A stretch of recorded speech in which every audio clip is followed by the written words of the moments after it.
The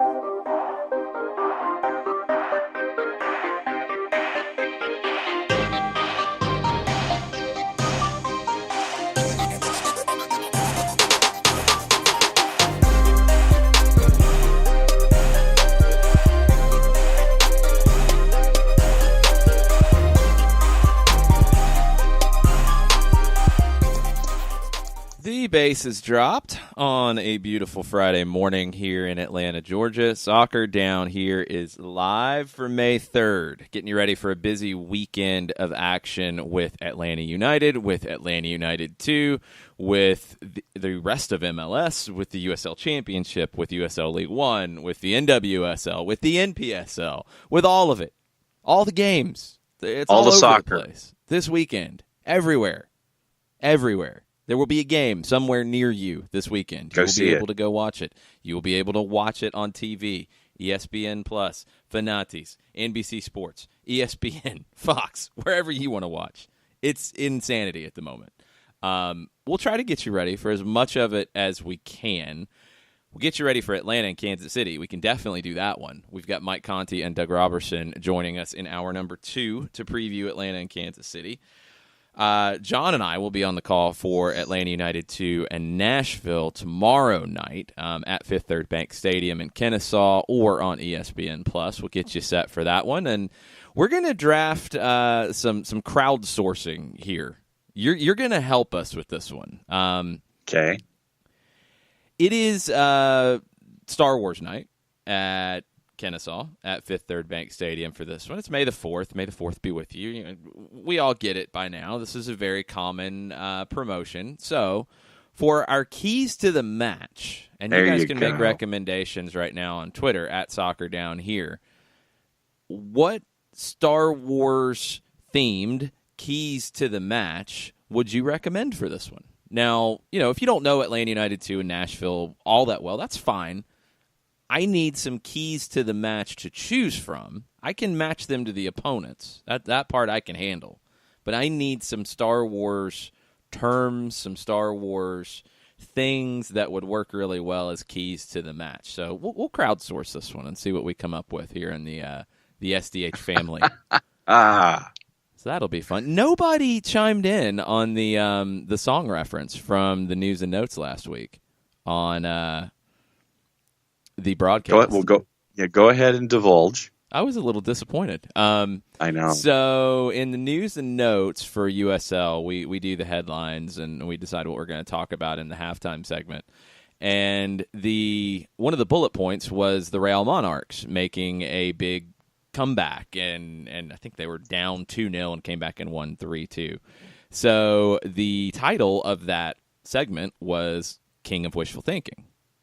And I asked what movie that song was from. First, if you'd come up with the band, that would have been fine, too. That would have been pretty cool. But it was a song that was played in a very big moment in the movie Pretty Woman. And It was actually a pretty big hit, 1990, if I remember correctly, when that came out. Yeah, it cleared 89 at that point. Yeah, I mean, I'm sure it was recorded in 89 because somebody with the greatest comment on the video that I've ever seen was, this is the most 80s song released in the 90s of all time. And yes. Yeah, it definitely was.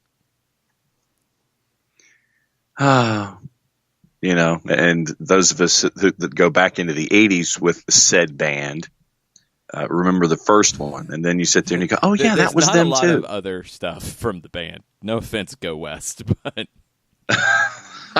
there was not a lot of other things. The video's very, very 80s, released in 1990, but yeah, it is synth pop ish, dance pop. They get thrown into Blue-Eyed Soul pop? Sometimes. Dance pop. You can mix and match all you want, but it's still about the same. It's a great song. It's one of the great. I think they would still qualify as a one-hit wonder. Again, sorry, Go West. We close our eyes? States. Yeah, I don't know it. You don't know We Close Our Eyes from 1985? Okay, so you're going to yell at me about that. What did it reach, like number 45 on the chart? In the United States. In the United States. It was their first top 40 hit in the United States. John, the album peaked at number 60 in the U.S. I was 8 years old. I did not know Go West at that point. No, okay, so on the U.S. dance charts, it topped at number 5. Yeah, it didn't even get to the top 40. I was wrong. It didn't even make the top 40. They didn't 41. Have a top 10 hit in the United States until King of Wishful Thinking. So, yes, they're a one-hit wonder in the United States, John. And then Faithful was number 14 in the U.S. 1992. The second, it's the second single, and people add You're drafting. That's it. Yeah, you're drafting off of the first one. Yes. King Different of Wishful album, Thinking's an unbelievable song. It's an unbelievable song. It's been covered by many, many folks. It's a great one. Good job, Go West. It's been covered? Every song's been covered, yes. Like somebody. Yeah, there are no original music anymore, unless you're Lil Nas X.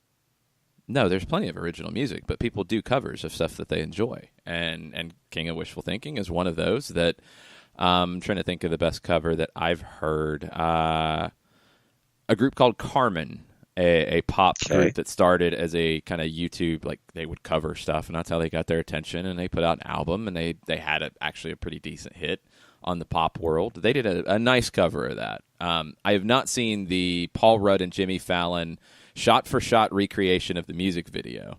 Oh, that should be clutch. I need to see that. All right, there's your delve into music down here. It'll come back at 3:30 in the morning next Tuesday. So for news and notes, are you going to do another theme this week? Well, I mean, I guess if we're just going to keep rolling with Star Wars, it should probably be somewhat Star Wars related. Good point. Yes. That's the idea here. So our crowdsourcing for the morning is Star Wars titles for the keys to the match, for the USL news and notes, Star Wars references that we can work in. We can match it to the news and or the keys. Just give us some Star Wars things that would be good to use there. I'm not all the way down on my Star Wars stuff. Loved the originals as a kid. Didn't get as deep into the newer ones, so I'm out of the loop, and I will readily admit that. Let me ask this just to get this straight. The ones that you and I saw growing up were actually 4, 5, and 6. They weren't 1, 2, and 3. Correct. Then they did 1, 2, and prequels.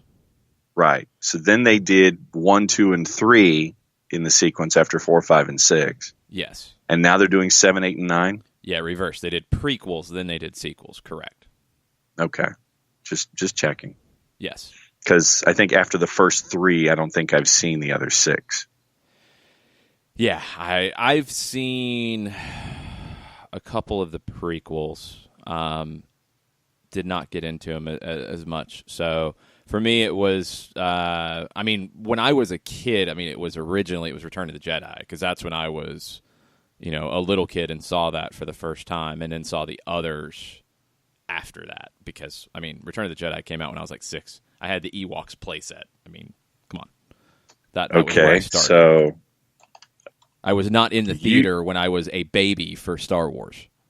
Okay, I was in the theater and I was not a baby. Because I'm like 107 years old. Yes, it's true.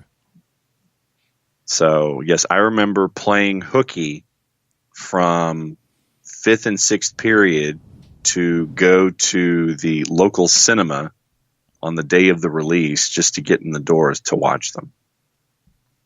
Wow.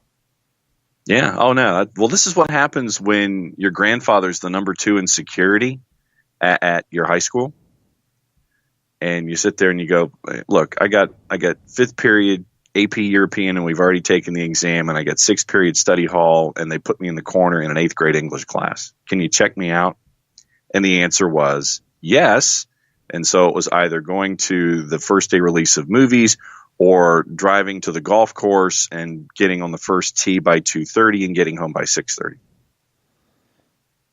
Yeah, I was getting notes to get out of school to go to media play and listen to music in high school. That's where I was at. Doing yearbook and finishing things early, but then still getting notes to go and take pictures or pick up things or whatever. That worked really, really well. Ricky Ricardo with a perfect one, and we'll figure out how to work this one in. There has to be an ode to Chewbacca. I mean, yes, no there doubt. has to be here for that. So we will take care of that one for sure. And I have not seen Endgame, Daniel Price. I have not. No, I have not. I'm honestly so far out of the loop on all that type of stuff. I'm watching NWSL matches and USL League One matches and studying for the month ahead of insanity. Yes. My Google Docs of notes on Nashville, Kansas City, Toronto, Orlando, Vancouver, Red Bulls, Salt Lake. That's the next 7 games that will be in the next 24 days? Weeks. No, I think that's just the next 3 weeks. And that's not including the high school state finals, which we don't know who's playing yet, but yeah, we can break some news. I think it's fair to break some news at this point. Let's go.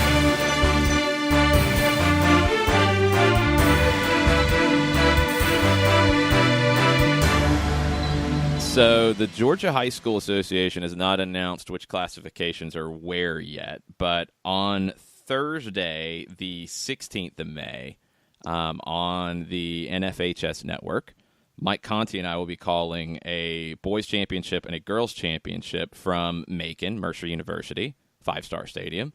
And then on Friday and Saturday, there will be another boys and girls championship doubleheader. And then Saturday, there will be 2 doubleheaders in different classifications. Ooh. That's 4 matches. And that'll be the 2 guys you're listening to right now.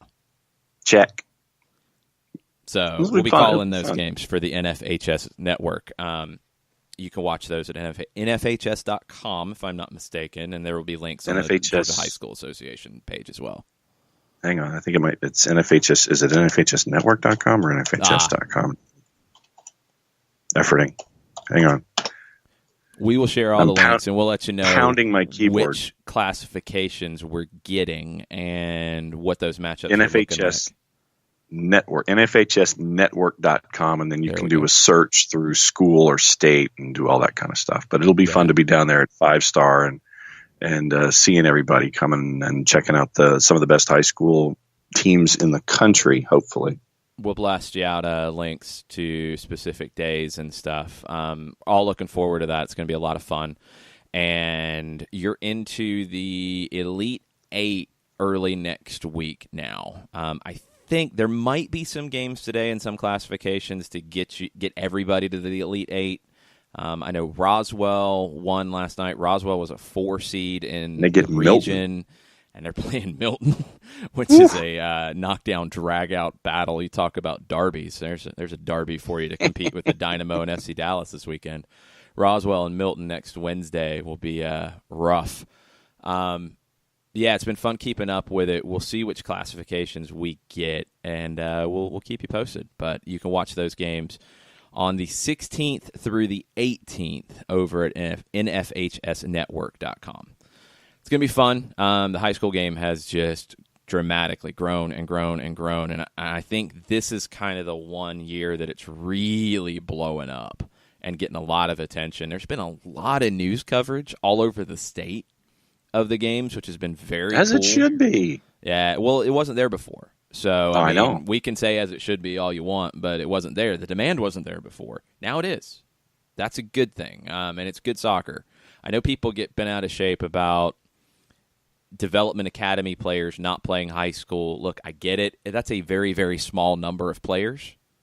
And if you have the potential to play as a professional, you're on a different track than most players. I totally understand it. But that doesn't mean there's not high-quality matches and players and just good soccer being played. And we're looking forward to getting a chance to call some of it. So join us for that. That's going to be a busy week. That's why I haven't seen – the long answer to why I haven't seen Endgame yet, that's it, is that week is coming up, and it is going to be Sunday here calling the Atlanta-Orlando match, flying to Vancouver, doing the game in Vancouver Wednesday night, then Turning back around.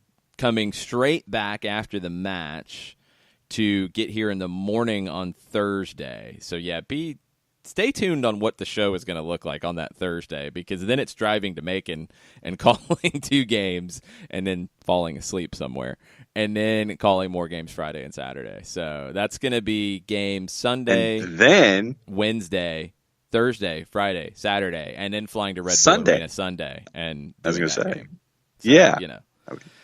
So, tea, sleep, cough drop, miles and points, all brother. Of the above. Yeah, something like that. Oh, boy. Okay. So I will watch Endgame at some point. Maybe in the June break I'll get a chance to watch Endgame. There's a June break? Yeah, for me, at least with not having games every day, yes. The first team will have a break in league action then. We'll have 2 games, and we'll have an Open Cup game, but hopefully a couple Open Cup games. But anyway. And then on the weekend of the 22nd, we might actually check out other action. If I'm not dead... Yes. If I'm not like in a coma, yes. I still might be in a coma. We'll find out what happens. Share your Star Wars just news and nuggets and things to drop into our news and notes on the USL match on Saturday and our keys to the match. We are taking your suggestions at Soccer Down here. We'll get you ready for the weekend coming up in MLS as we go in the first hour. But up next, after a break, we'll give you our reaction to the U.S. Women's National Team roster. No major surprises after the leaks the night before it came out, but we'll recap everything that dropped yesterday from U.S. Soccer. We know who the 23 players are headed to France this summer. We'll talk about it right after this. Today's show is presented by Polanski & Associates, personal injury lawyers with over 30 years of experience, supporters of Atlanta United, Faction, and Inter-Atlanta Youth Football Club. If you've been hurt in a wreck, contact Steve today at steve@aa-legal.com or call in 24/7 at 404-377-9191. The initial consultation is free. A ranger station. I'd like to report a bear hug. Okay. I put out my campfire and Smokey Bear hugged me. So you drowned the fire, you stirred it, drowned it again, and felt that it was cold? Uh-huh. Yeah, but he's just letting you know you did good. Bear hug from Smokey Bear. Status update. I'm gonna let you go now. There are many ways to start a fire, but one sure way to put it out. Learn how you can do your part at SmokeyBear.com. Sponsored by the U.S. Forest Service, Ad Council, and your state forester. We know that every driver is different, and a one-size policy does not fit all. That's why Country Financial offers a variety of discounts, so you get the coverage you need and the savings you deserve. From good driver to good student, multi-policy to multi-car, we've got a discount to suit every driver. Call Jason Wright at 678-568-6871 today to see what you could save. On Facebook at Jason Wright Agency or by phone at 678-568-6871. Discounts vary by state. Policies issued by Country Mutual Insurance Company, Country Preferred Insurance Company, or Country Casualty Insurance Company, Bloomington, Illinois. Every hiring manager knows that a company is only as good as the people it's made from. So where do you find the best people? That may surprise you. Meet the grads of life. Young adults of unique determination and experience. An ideal fit for your company in an entry-level position, internship, or even mentorship. They might not have every qualification you typically look for, but they're exactly who your company needs. This is talent worth knowing about. Go to gradsoflife.org to learn how to find, cultivate, and train this great pool of untapped talent. Brought to you by the Ad Council and gradsoflife.org. Welcome back. SDH live on a Friday, getting you ready for the weekend. We'll talk MLS in just a bit, but let's talk U.S. Women's National Team right now. Jill Ellis dropped the roster yesterday. It was a little late, which I don't understand why this always happens with U.S. Soccer or Major League Soccer. Announcement at 1 o'clock. No. 2:07. Well, it wasn't that late. That's being ridiculous. It was like 1:10 or something. But just don't say what time then, because it looks foolish. Like, I don't get it. So they did announce it, and there were no major surprises because those were dropped the night before. Allie Krieger making the team, Morgan Bryan making the team. Allie Krieger, somewhat expected after her return to the team in the last set of friendlies. Morgan Bryan was not part of that team or part of the She Believes Cup roster. She was part of the roster in January and played against France, but she hadn't been back since. She makes it. Probably the biggest surprise was at goalkeeper. There were questions on Jane Campbell, who was part of the last group. She did not make it as the third goalkeeper. Adriana Franch from the Portland Thorns made it as the third goalkeeper. The one that we expected with the Morgan Bryan news was McCall Zerboni missing out. And there was a lot of conversation about this one. And it's no disrespect to Morgan Bryan, because Morgan Bryan was a huge part of the 2015 World Cup winners, a big part of what this team can be, but she's not the same player that McCall Zerboni is. And what I keep coming back to with this team is you're going to have to make a decision at some point about where Julie Ertz plays. I'm assuming this roster is not putting it in Sharpie because, again, we don't really know exactly because the lineups have been all over the place. But it's putting it in a pen that is going to take a lot of whiteout to cover up that Julie Ertz is going to be playing the 6. She'll be the defensive midfielder, and you'll be playing Sauerbrunn and Dahlkemper behind her as your two center backs. Go back to the Belgium match, the second friendly of the last set, and they dropped Julie Ertz to the back line, and things all of a sudden looked better. Now, Belgium wasn't testing you like Australia was. But the problem now, John, is if you do that, if you decide our center backs are just, we're not where we want to be, we want to get Julie Ertz back into the back line to make everything more secure, you don't have another 6. McCall Zerboni could have been that other 6. You don't have that now. Nope. And that creates another issue. It really feels like this could end up being a short-sighted decision to not have Zerboni as part of this team. And for me, I still have concerns in net. I still have concerns defensively. And I still have the injury notion in my head with injury histories. But we have trumpeted McCall Zerboni being a part of this roster as far back as I can remember. And not having her here or not having her there as a part of everything going forward for the World Cup, it could come back to bite you. You hope as a fan of the women's national team that it doesn't, but having orchestrated the pieces the way that you just laid out, there's a hole there. And there's a player who could fill that need, and that player's not around. So for me, it raised the people's eyebrow, and it still will. And I'm going to sit here and just, all right, we've got 3 weeks. You've got 3 weeks to figure things out. If one thing doesn't happen in Jill Ellis's brain or the brain trust's brain or whatever, 3 weeks to figure out if you're going to need that big dump truck of whiteout to try to reorganize everything. I'm not anticipating it, but there's 3 weeks between now and then to get everything submitted to FIFA. And all right, let's see what the thought pattern is, and let's see what happens between now and then. But yeah, not pleased about not having. Let's make a couple things clear though. Like Sure, there was no go for it. wiggle room left here. Like this was not announced as, well, this is a provisional. No, this was announced as the roster. So Yeah. it's got to be an injury to take a player out of it now. So that there's no room for, well, we'll see what happens in the next 3 weeks. And that's done. This is your roster. That's one.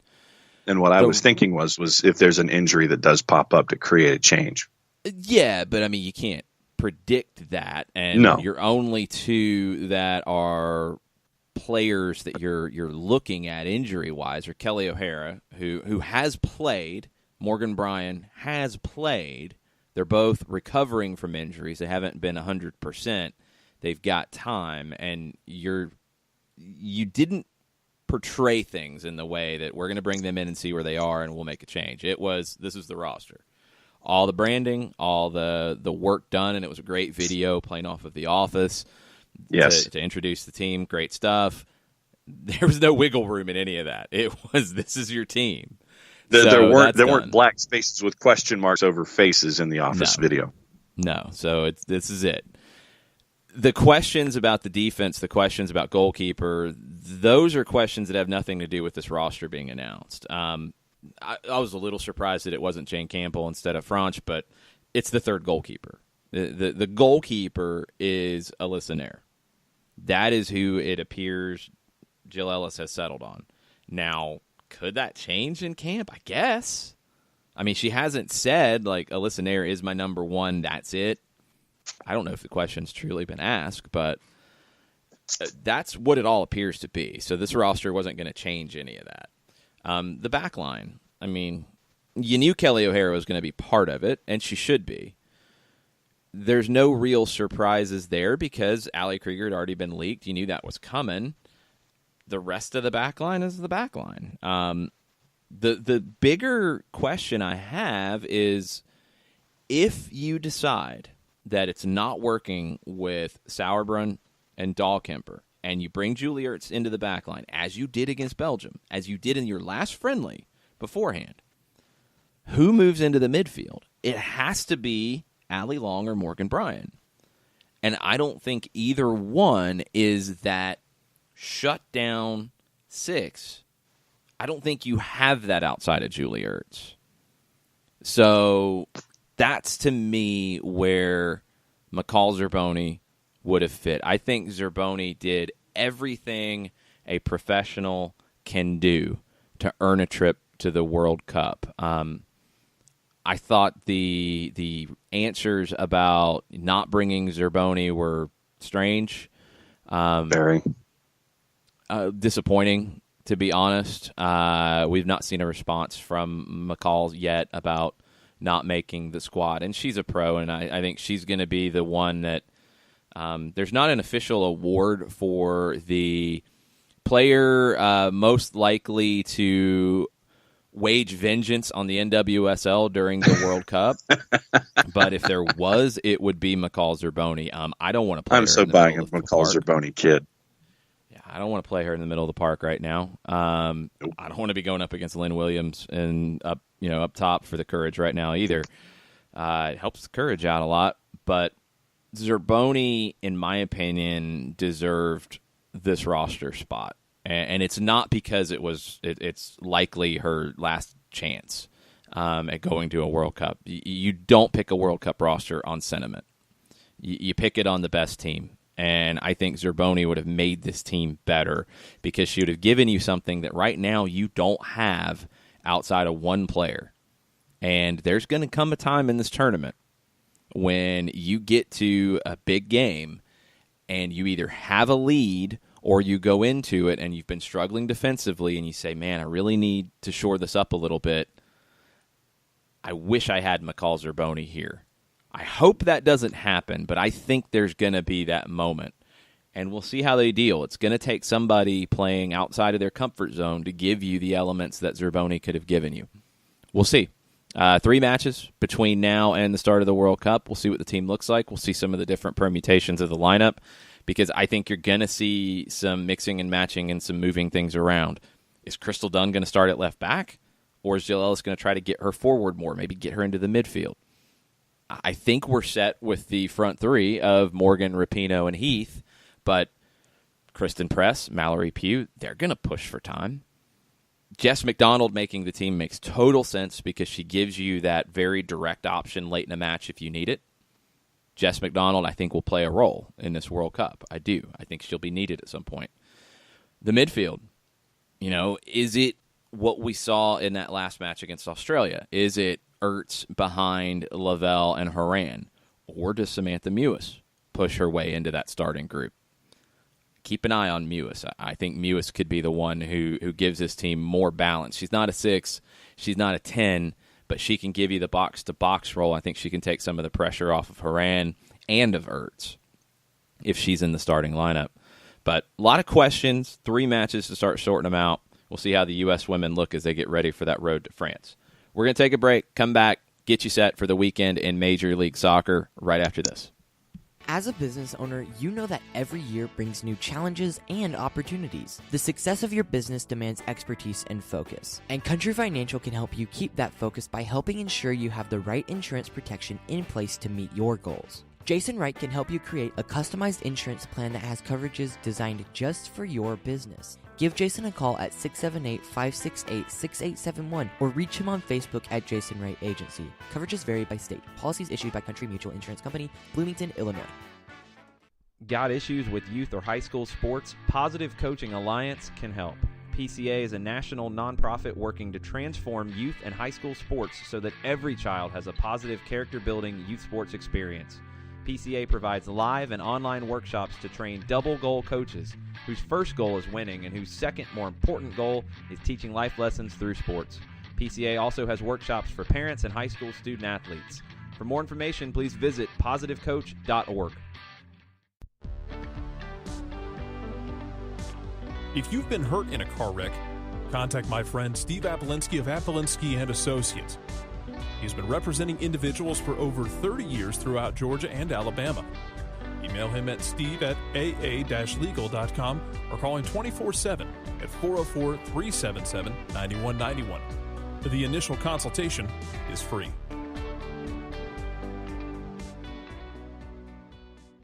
I adopted Bento in 2010 from a shelter. This cat makes me make art. He's always motivating me to draw pictures of him. He just is motivating artistically. He's my best friend, but a lot of people know him as Keyboard Cat. Keyboard Cat, YouTube star and shelter pet. Amazing adoption stories start in shelters. Start yours today. Visit theshelterpetproject.org to find a pet near you. Brought to you by Maddie's Fund, the Humane Society of the United States, and the Ad Council.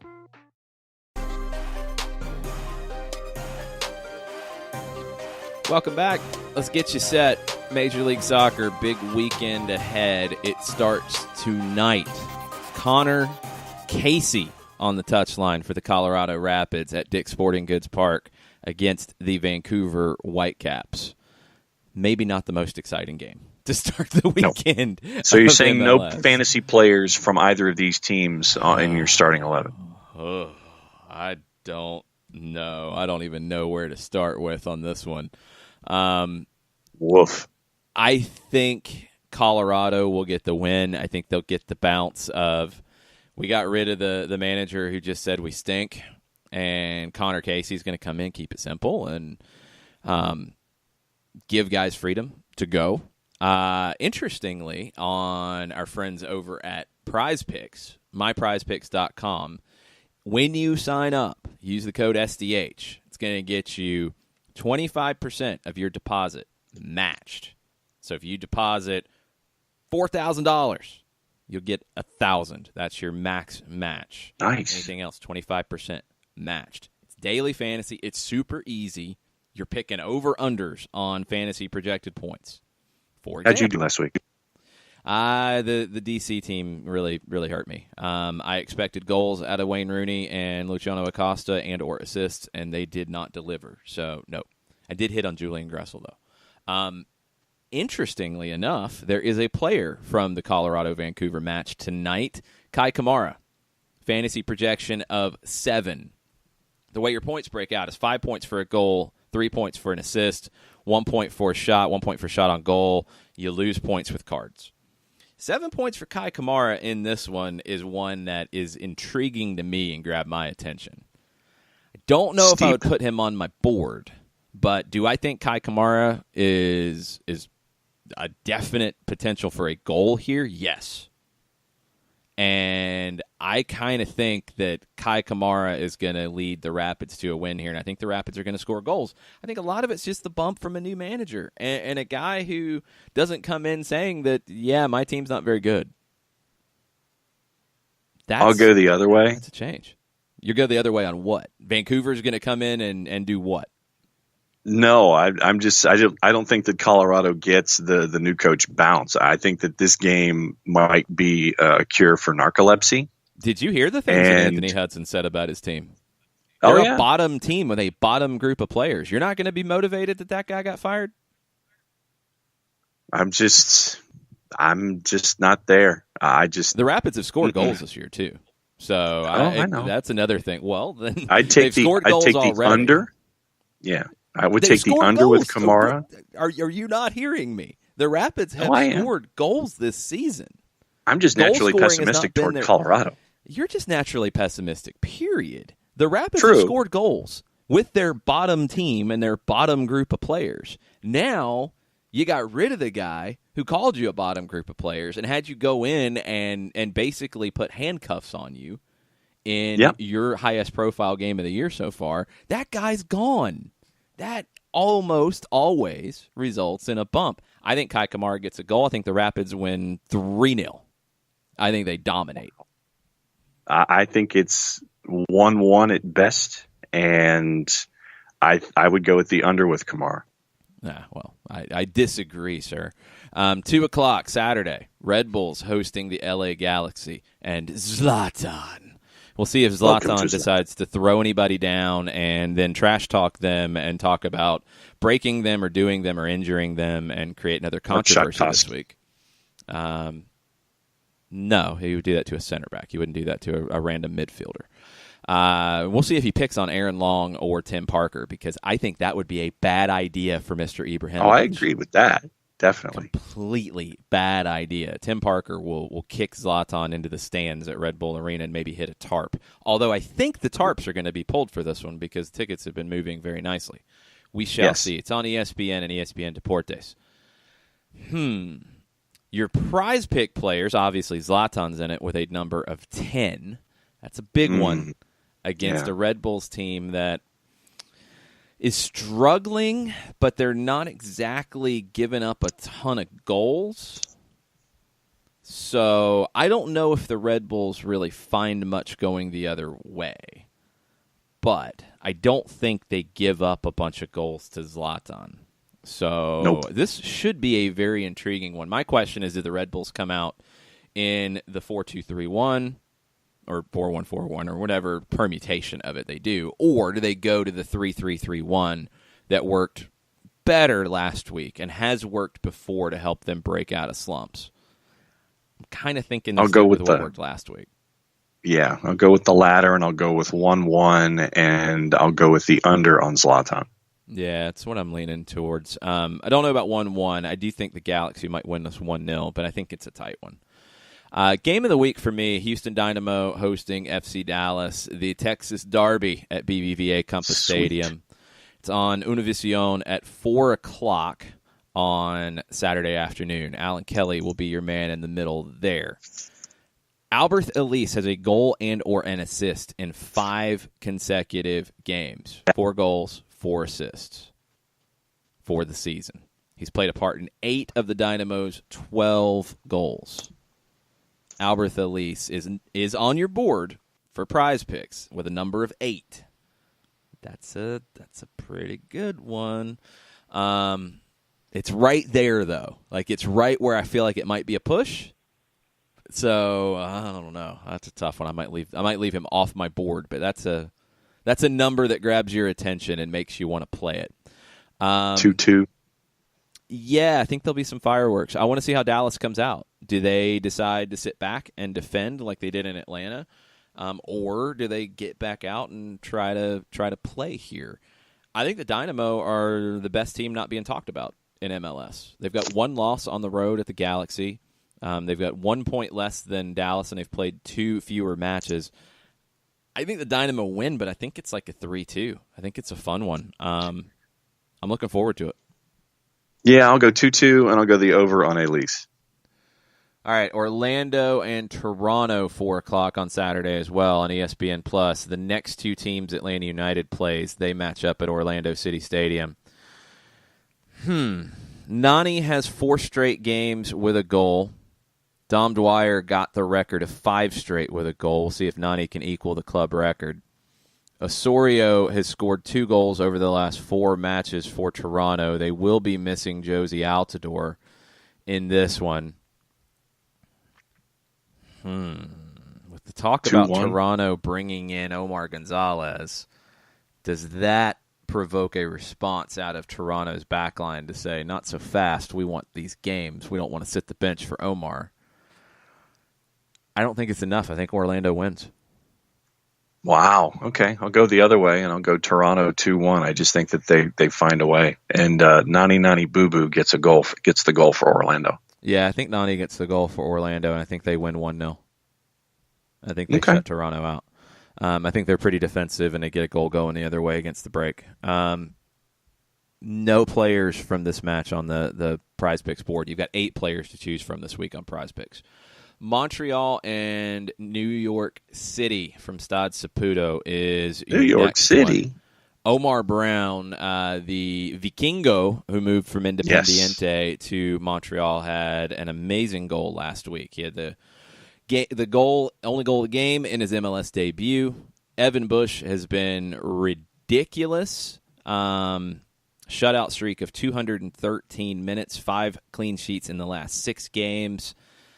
Can they keep Bear off the board for NYC? He's got 2 goals and 2 assists over the last 3 games. They are 5 games unbeaten, NYCFC. What are you thinking? I think that with all of the focus on Bear, it means that Matricha gets a goal and it finishes up 1-1. And I was trying to do, when you said Evan Bush was ridiculous, I was trying to come up with my Jim Rome impression on the hop on that one. Okay. Because he always deals in 4-syllable words, or he breaks a word into 4 syllables. Ridiculous. Okay. Got it. I'm not a clone, so I got nothing. Rack me. No, don't. That's gross. Montreal scoreless draw. Okay. I got 1-1 draw. I figured Matricha scores. Matricha scores, Tidier scores. Matricha's a question mark. Nacho's a question mark. I think it's going to be a defensive matchup. Your Eastern Conference leaders, Philadelphia Union, hosting the New England Revolution at Talon Energy Stadium in Chester, PA. New England, I don't know what to expect out of New England anymore. 4-1 whatever that New England plays. No, I mean, they know what they're doing. That's the thing about New England. Like, yeah, would it be the way I would pick? No.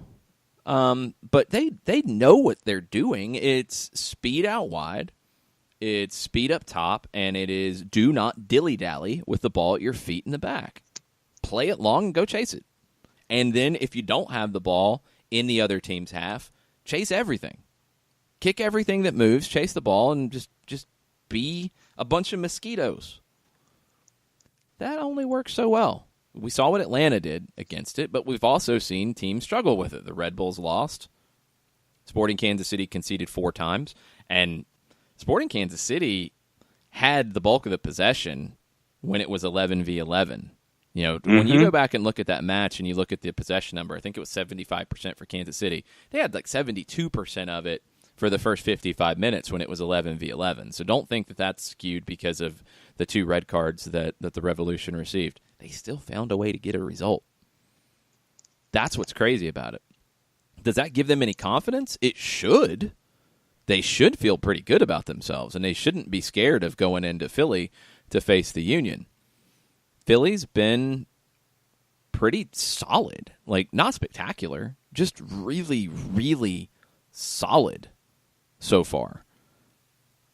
I think they can handle the Revolution's press. I think they can handle the helter-skelter New England Revolution style, and I think it's like 2-1 for the Union. I agree. I have Aronson in my fantasy team this week. Not the Prize Picks fantasy, but our fantasy with the SDH Fantasy League. So it was salary and a double week, and that was why I picked Aronson. And I agree with you. I think it's going to be Philly 2-1, and your Eastern Conference leading Philadelphia Union will continue to do so. Wayne Rooney's on the board over at Prize Picks with a number of 6 in the DC Columbus match. It's a rematch. They faced off not that long ago in Columbus, and DC won on a Wayne Rooney free kick. This time it's at Audi Field. Ted Uncle gets the whistle in the middle after his performance in Seattle last week. We'll see how that goes. DC lost on the road for the first time in the season in Minnesota. The Crew have been lately. Really, that's a word to use. since Harrison Offal got hurt, and they've been playing without him since that Atlanta match in the monsoon in at Crew Stadium, the cold monsoon, which was awful. The Crew have been shut out back-to-back games. Shutout streak now stands at 201 minutes. They've scored 1 goal in their last 408 minutes of play.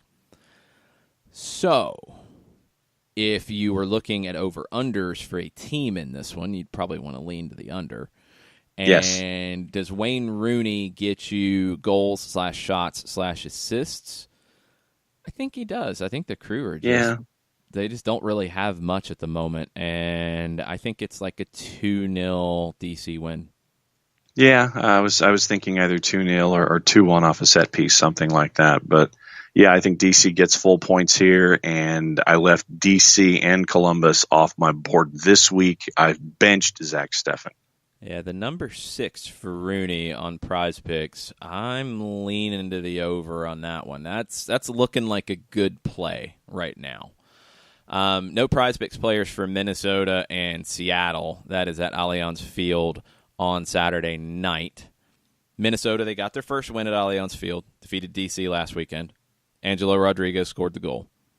Seattle had about the most positive week of 2 draws you could possibly have, with the come from behind against San Jose on Wednesday, then on tired legs and with 10 men for 80 minutes, 1-1 with LAFC, who'd been blowing everybody out. Jordan Morris scored early. LAFC answered quickly. Christian Roldan was red carded. But Roldan will be in the team this week. You don't get the 80 minutes back after the red card, but you do get him this week, and that's going to help them a lot. I think they come in with some momentum. I think they beat Minnesota at Allianz Field. I think it's going to be a kind of wacky one. I'll go 3-2. 3-2 Sounders. Okay. Because of the wackiness that we've seen so far this year and the games that you and I have watched together on television, I was going to go with co-wackiness and just go with a 2-2 draw with moments of crazy tied in between. So I think it's a shared result, but the wackiness will be there, yes. Very possible. Real Salt Lake hosting Portland Saturday night. Salt Lake lost to the Galaxy, gave the Galaxy a good battle, but lost 2-1 last weekend. Portland, back-to-back wins. Now, they still have not been to Providence Park yet. The construction is ongoing. They will be there in about a month. But back-to-back wins for the Timbers. You've got the news about Brian Fernandez reportedly heading to the Rose City for a medical in advance of a move to the Timbers from Necaxa. That gives you a little bit of a boost. It also has pushed Jeremy Abobasi to back-to-back weeks with goals. First time in his career he scored in back-to-back weeks. Valeri had assists on both of those. He is tied for the MLS lead with 6 assists. I just don't know about Real Salt Lake. They are so inconsistent. The Timbers are coming in hot. Rio Tinto for me has always been a tough place to play. I was going to say a 1-1 draw. Yeah, I would not be heading to the betting window for anything revolving around this one, but yeah, I'm thinking 1-1 or 2-2. I think draw. And Portland will be happy with that. And neither of those teams have a player on my fantasy team this week. Late night, Saturday night, San Jose hosting Cincinnati. Cincinnati is on a ridiculous road trip at the moment. They were in Philly on Wednesday, flew across the country. They go play San Jose, who did not play in the midweek.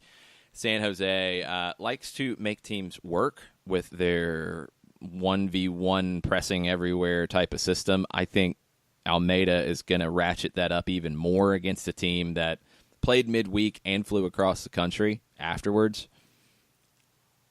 3-0 San Jose. I think I have Vega, Youngworth, and Erickson on my roster this weekend.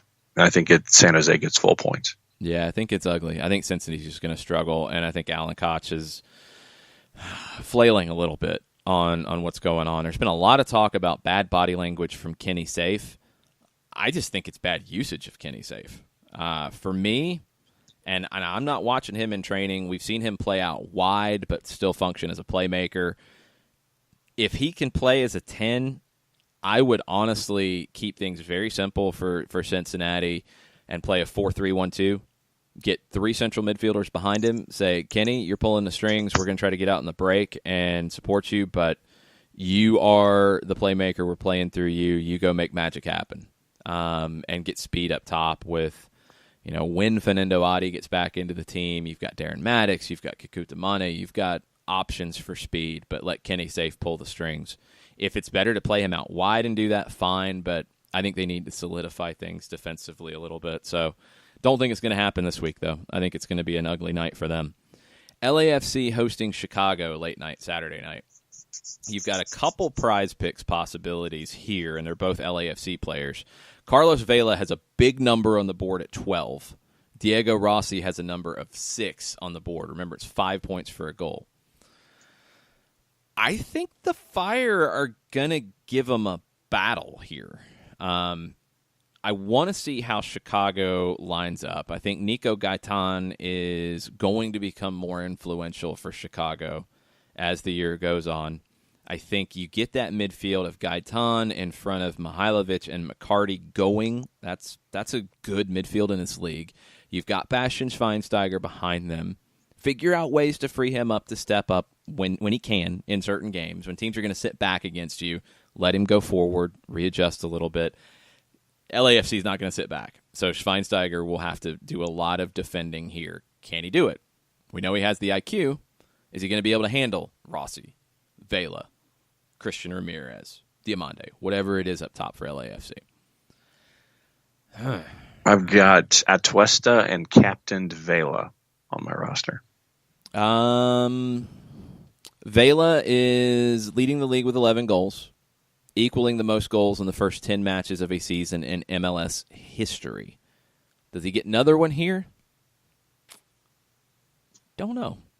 Well, don't know. For my sake, I hope he does. But sorry, you might be disappointed. I would go the under on the prize picks, number of 12 for Vela. Yeah. Rossi might benefit from Chicago saying, well, you're not going to beat us. Somebody else can, but you're not. I think Chicago's a smart enough team to try to figure out ways to stifle Vela. I don't think they're quite good enough to go into Bank of California and get a win or a draw, but I think it's a 2-1 LAFC win. Yeah, I think I was looking at 2-1 myself, so I've got Vela, Zlatan, and Pozuelo, and I have no intention of getting rid of any one of those 3, so trying to figure out what to do around them is my challenge on a weekly basis. And then we'll get into the preview of this in hour number 2 with Mike Conti, with Doug Roberson joining us. But Sporting hosting Atlanta is the final game of the week, and you've got 2 options on prize picks in this one. Johnny Russell with a number of 8 for Kansas City, and Joseph Martinez with a number of 7 for Atlanta. Individually, both of those are interesting numbers. Russell has been the guy for Kansas City for so long and really providing the spark for them, whether it's assisting or scoring goals himself. We know Joseph has been getting more chances here lately. He has not been finishing. Is this the breakout game against a team that is leaking goals? Leaking goals. And not just against Monterrey either. Leaking goals to San Jose. Leaking goals to New England. Is this the game where Joseph breaks out? We'll see. But those are both numbers that grab your attention. It's when I look at the prize picks board generally, you glance at it, there's 8 players. You look at who's there, you look at the number attached to them. There's some that jump out, you're like, I'm afraid of that one. The Vela 12 scares me.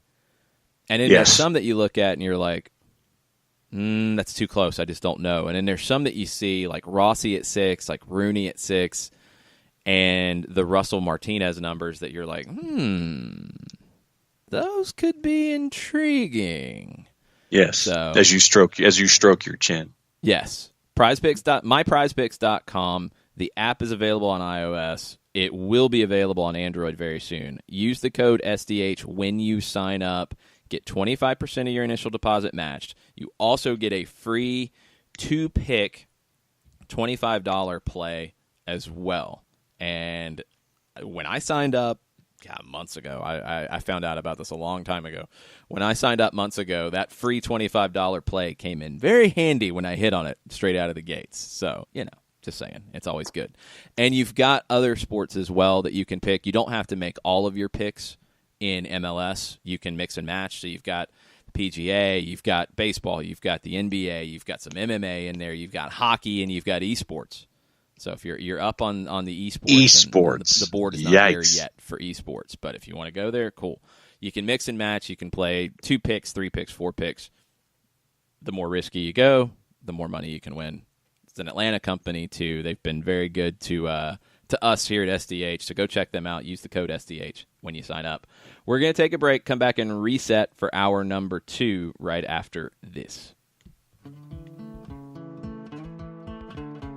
Today's show is presented by Polanski & Associates, personal injury lawyers with over 30 years of experience, supporters of Atlanta United, Faction, and Inter-Atlanta Youth Football Club. If you've been hurt in a wreck, contact Steve today at steve@aa-legal.com or call in 24/7 at 404-377-9191.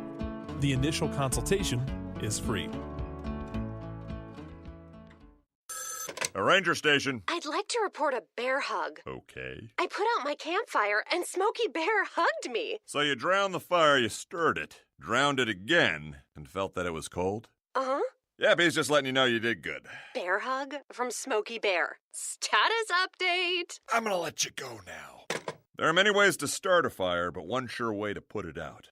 Learn how you can do your part at SmokeyBear.com. Sponsored by the U.S. Forest Service Ad Council and your state forester. We know that every driver is different, and a one-size policy does not fit all. That's why Country Financial offers a variety of discounts, so you get the coverage you need and the savings you deserve. From good driver to good student, multi-policy to multi-car, we've got a discount to suit every driver. Call Jason Wright at 678-568-6871 today to see what you could save. On Facebook at Jason Wright Agency or by phone at 678-568-6871. Discounts vary by state. Policies issued by Country Mutual Insurance Company, Country Preferred Insurance Company, or Country Casualty Insurance Company, Bloomington, Illinois. Every hiring manager knows that a company is only as good as the people it's made from. So where do you find the best people? That may surprise you. Meet the grads of life. Young adults of unique determination and experience. An ideal fit for your company in an entry-level position, internship, or even mentorship. They might not have every qualification you typically look for, but they're exactly who your company needs. This is talent worth knowing about. Go to gradsoflife.org to learn how to find, cultivate, and train this great pool of untapped talent. Brought to you by the Ad Council and gradsoflife.org. As a business owner, you know that every year brings new challenges and opportunities. The success of your business demands expertise and focus. And Country Financial can help you keep that focus by helping ensure you have the right insurance protection in place to meet your goals. Jason Wright can help you create a customized insurance plan that has coverages designed just for your business. Give Jason a call at 678-568-6871 or reach him on Facebook at Jason Wright Agency. Coverages vary by state. Policies issued by Country Mutual Insurance Company, Bloomington, Illinois. Got issues with youth or high school sports? Positive Coaching Alliance can help. PCA is a national nonprofit working to transform youth and high school sports so that every child has a positive character-building youth sports experience. PCA provides live and online workshops to train double-goal coaches whose first goal is winning and whose second, more important goal is teaching life lessons through sports. PCA also has workshops for parents and high school student athletes. For more information, please visit positivecoach.org. If you've been hurt in a car wreck, contact my friend Steve Polanski of Polanski & Associates. He's been representing individuals for over 30 years throughout Georgia and Alabama. Email him at steve@aa-legal.com or call him 24/7 at 404-377-9191. The initial consultation is free.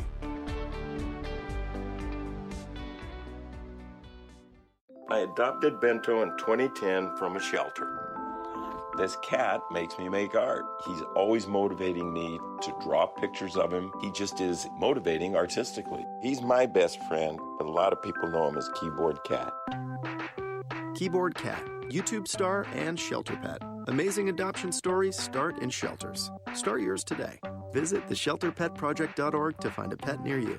Brought to you by Maddie's Fund, the Humane Society of the United States, and the Ad Council.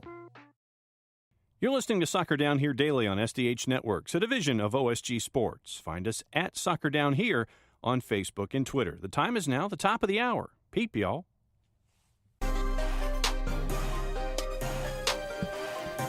Welcome back. Hour number 2, Soccer Down Here, May 3rd. It's a Five-Stripe Friday preview edition now for the second hour. Mike Conti from 92.9 The Game joins us. What's up, Mike? What's up, guys? Good morning. Good morning. Morning. This is an interesting one with so many different subplots on Sunday night with Atlanta heading to Kansas City and Kansas City just struggling to field a team at this point with all of the injuries and question marks about what they're going to do. Ilie Sanchez with a calf strain. He only played the second half last week. How's he going to be? He's instrumental. Matt Beasler has been instrumental. He's been hurt. He's out. Roger Espinoza is very instrumental, I think, in his absence. But, yeah, he's not there either. So for Atlanta preparing for Kansas City, it's kind of guessing as to who's actually going to be in the team. Yeah, it kind of feels a little bit like the New England match, where they had been so weird and so indecisive with their selections, not necessarily because of injury, but maybe more so because of just how Brad Friedel is managing that club right now. It feels like it is a scouting challenge from that standpoint. I hope that this doesn't become an overblown storyline, though, on Sunday, because the reality is, they have 6 or 7 guys out right now. I think in that group, 4 or 5 of them have been out all year. And even with them being out all year, here they are, still below the playoff line in the West, but not having a bad season by any stretch and scoring a lot of goals. So what I'm hoping for from the standpoint of our Atlanta United fans is let's not get so hung up on SKC being shorthanded or dealing with injury or playing hurt or anything like that. And any way you want to phrase it, it's a team that still has quality. Unfortunately for Atlanta United, Johnny Russell is not among the injured. You still have goal scorers. Atlanta United is going to have to go out there and play a hell of a match to get a result on Sunday, even with SKC dealing with all those injuries. And as you alluded to, Jason, the fact that you don't know exactly who you're going to see personnel-wise, 1 to 11, I think makes it very, very tricky for Frank DeBoer and his staff to prepare for this match. So then the question that was kind of brought up in our fantasy segment back in hour number 1, I'll go ahead and phrase it for you here. Could this be a kind of a game, knowing that Sporting is, Jason, how did you phrase their defense? What was the word you used? Piecemeal? In hour number 1. Leaky. Leaky, yes. Yes, with emphasis and an extended syllable. Could this be, with a leaky defense, the game where Joseph finally puts something in the back of the net? God, I hope so. I really, really do. I don't think we're going to have 4-4 like we had last week with Sporting and New England. New England did have 2 red cards in that match. I know one came very late. I don't think we're going to have 4-4. But if Atlanta United goes in there and plays their game against this piecemeal defense, and Sporting has ambition to play this game straight up and, not park 2 buses, and I don't think Peter Vermes is that kind of manager. The buses have broken axles and they're stuck in the garage. Like, there's no buses. They're cow-tipped and set on fire. Yeah, they're calling up one of those short buses from the garage to play because the main bus is broken down. Yeah, I think there's obviously tremendous potential for Joseph to have a breakthrough match. Tremendous potential. And I think along with that, there's tremendous potential for Pity Martinez to have a breakthrough match. And he has been kind of a focal point this week, rightly or wrongly, because of, the behavior he displayed when he was subbed out last Saturday against Colorado, which I do not think is a big deal. I know Jason doesn't think it's a big deal. Darren Eales might think it's a big deal because he addressed it on Tuesday with Dukes and Bell, and he said that The club made it pretty clear to him that that's not what they expect out of Pitti going forward. But still, Pitti is by probably unanimous account very, very frustrated right now with the way things have gone for him. Here's hoping that against a leaky defense, you can see these connections finally come together in the final third. I think it's been really, really close, maybe a half step slow, a half step sloppy. But if Atlanta United goes out and executes, Joseph would be a great fantasy play in this match. I think Barca would be a very good fantasy play in this match. I think Nagbe could potentially be a very, very good fantasy play in this match because Atlanta United is going to get a lot of goal-scoring opportunities. What you hope is that Tim Melia doesn't do what he did to you last year at the Benz, because that was one of those matches last year, looking back on it, where the goalkeeper, and it was a weird match. I mean, Guzan was red-carded for Atlanta, but that was one of those matches where Melia made a couple really, really big saves and kept a clean sheet. Luckily for Atlanta, Melia has not been doing much of that this season. He's just been under so much pressure. And when you look at what the back line could be for Kansas City, if you are Pity Martinez, if you're Ezequiel Barco, if you're Julian Gressel, if you're Joseph Martinez, you have to be licking your chops because Graham Zusi has struggled this season. Father Time's undefeated. We all know this, and it seems like Father Time really gets dangerous after you sign a new contract. Yes. And Graham Zusi signed that 3-year deal, and it's like, ooh, that might be a year or two too long. But some of that is down to what's going on around him. Zusi last year was so effective when he would cut into the midfield and when the team could attack. You don't want Graham Zusi on his heels defending. He's had to do that a lot. On the left side, Seth Sinovic, for whatever reason, has been just dropped from the team, and he's not playing regularly. You're playing Johan Quase over there, who's a midfielder, and has been up for it. I mean, he's giving you the best he can. He's actually recovering the ball a lot on that left side, but he's not a true left back. And we have to stand and applaud and give thanks to Abdul Watabaye. I think that's decent. Because he has informed the Kansas City announce team that he prefers to go by the name Abdul. Just Abdul? Yes. And I don't know if he's taking pity on all of us or not, but thank you, Abdul. We greatly appreciate this. He struggled in his debut last week, replacing Matt Beasler. Andreu Fontas is a good player, very good in possession. He doesn't have a lot of speed. And if there's anything Atlanta has, both foot speed and I think speed of play that they can have in the final third, that defensive group can really get exploited by Atlanta. Yeah, and again, we have common opponents. This is something we've talked about a lot this week. SKC gave up 10 goals to Monterrey. Atlanta gave up 3. SKC gave up 4 goals at home to New England. Atlanta shut out New England in Foxborough. So, I try not to play the common opponents game too much, but these are recent examples of what you're talking about, Jason, where this back line can be picked apart. And to Peter Verme's credit, again, I don't think he wants to bunker. I think, he wants to entertain his fans at home, but B, I think he realizes that Sporting is probably way more dangerous coming forward. And Sporting is probably going to be in some shootout matches until this injury situation rectifies itself. So I think Vermes is perfectly content playing into a 3-2 or 4-3 type of match and hoping that his team has the bigger number at the end of it. What are you looking at the back, Mike? Obviously, a lot of folks are still taking a peek over their shoulder at the recovery of George Bello on the left. What are you looking at for the back line in what is probably going to be a back and forth match? It's gonna be Pong at points. Yeah, and it's a little bit scary because I could see if Shea starts, SKC is probably going to make it a point to try to attack him down that flank, and that's fine. I would not be shocked if this were a Franco on the left, Parkey on the right type of match. You're going to play 3 matches over the next 8 days, so you got to start rotating at some point. But, the thing that I like is that Miles Robinson has been up for it. And Leandro Gonzalez-Perez is coming off a very good match, maybe his best of the season. So you know your center backs are up for it if they have to clean things up.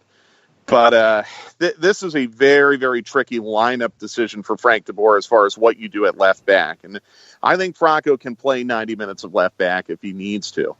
I think he demonstrated in New England in that short amount of time where he played left back, he'll be just fine. This match feels like the type of match where the veteran experience and decision-making of Michael Parkhurst could really, really help you out. All that being said, if they went with the completely identical lineup that they had last week against Colorado, I wouldn't be shocked in the least, because I think Frank and the club both believe that they played a very good match last week. They were just kind of frustrated by the tactics of Colorado and the inability to play through it. Who scares you the most for Kansas City? Namath or Russell. Again, I mean, they've got goal scorers. It's kind of like Kai Kamara last week with Colorado. Like, you look at their roster, at Colorado's roster, and, you know, Kamara is the name that really leaps off the page because he has 5 goals. Well, they have 2 guys right now that have 4 goals, and SKC has scored a lot of goals this year. Atlanta United's best chance, obviously, to get a result on the road is to keep a clean sheet. I think that's a very, very, very tough ask against guys like Namath and Russell who can get in behind and create opportunities. So very, very tricky match to scout, like we said at the very beginning, because of all the injuries and how, you know, scattershot this defense is right now. But SKC is going to go out and score goals, you know. I think at least 2 of them. And that's why Atlanta United, again, has to play a hell of a match to get a result here, because they have only gone over 2 goals once this year, and it was all the way back in February against Herediano and Kennesaw. It's been a long time. You know, Atlanta United's going to have to do something they haven't done in months if they're going to get a result, and a lot of that has to do with the quality of Russell and Namath. Someone who's been a hell of a player recently has been Darlington Nagbe. And to get a hell of a result, sometimes you're going to need a hell of a player. We've seen Nagbe in a couple different places, including left back. Basically, it has been Frank de Boer asking Darlington to do X. Darlington does X. He comes up with a check plus on the report card, goes to the next duty, does his thing. When you look at what Darlington has done over this most recent stretch of matches, what has been your takeaways about someone who really has been doing tremendously well in the middle of the pitch? Yeah, and the flexibility really stands out, doesn't it? Where, you know, if you look at Atlanta United's last 2 wins, Nagbe finished the match in a different position than he started the match in, correct? So the flexibility, the ability to be dynamic, the ability to execute in-match adjustments from Frank de Boer, that's all been critical, and that's what you get with a veteran like Nagbe. I mean, he's been so solid and so very, very good, but I think, you know, the thing that stands out to me about Nagbe is against teams like Colorado that close you down so quickly and so well, his ability to pass out of danger spots and pass the ball into space in the final third is something that becomes extra critical. And now against SKC, who's probably not going to close you down to the same level of effectiveness as Dallas and as Colorado and as Columbus in that slot. Yeah, here's a real opportunity now for Nagbe to really put his full talent on display. And I would be very, very excited if I had Nagbe in a fantasy league about the potential for him to get an assist or 2 on Sunday, because it just feels like that kind of match to me. Yeah, it feels like it'll be a very open one. I don't see how Kansas City, even if they felt like tactically the best way to get a result here was to sit deeper and defend. It doesn't feel like it's Peter Vermes' way, and I don't think they have the people to do it effectively right now. So it feels like a shootout. It feels like a fun one. How important for Atlanta is this one in your mind with Wednesday night and Sunday night looming? Well, it's big because I think the 3 matches, and I know this sounds crazy, I think the 3 assignments this week get progressively tougher. And I know that sounds really weird if you think about it, going from a road match against SKC to a home match against Toronto to a home match against Orlando. Toronto is playing extremely well right now, obviously a lot better than SKC. Your home form's been good, but not great. I think that's a tougher match than what you have this Sunday. Then Orlando comes in probably smelling blood, thinking this is the first time now that they can beat Atlanta in their club history. And Nani has proven to be one of the best players in the league through the first 2 or 3 months of the season. So I think it gets progressively harder. If you can start this on a positive, I think it reduces somewhat the pressure on you to go out and get 6 points out of the Toronto and Orlando matches. Fans might feel otherwise, but I think it could set the tone for a very big week. I think when the schedule came out, guys, we looked at the road match at SKC as one of those road matches in 2019 where Atlanta United was really going to struggle to get 3 points. Well, now if you go out and you get 3 points there, then you start to ask the what-if questions a little bit. Okay, well, if that's the case, then you've won 3 of their last 4. What if you get a win against Toronto?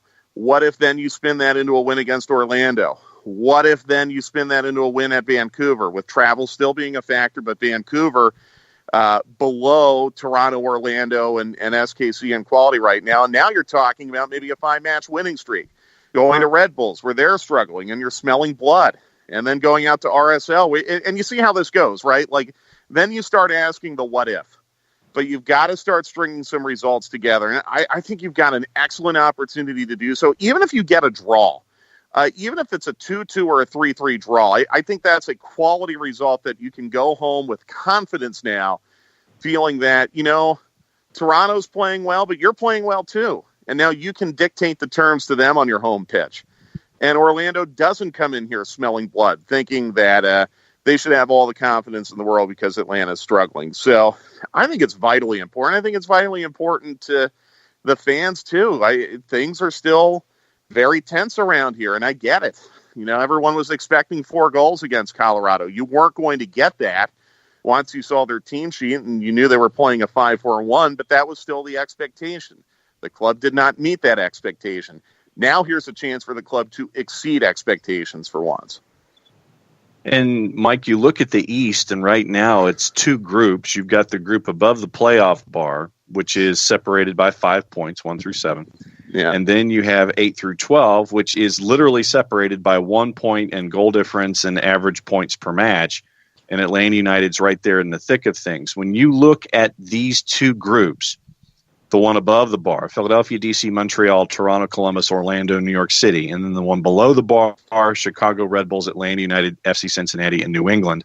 What are you noticing in the rest of the East right now with everybody who's either around Atlanta United or above them? What I'm noticing is that there's no clear front runner.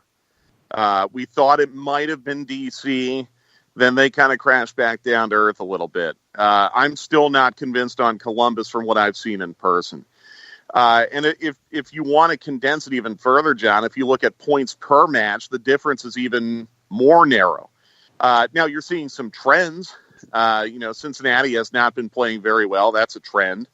Montreal's been inconsistent. That's a trend.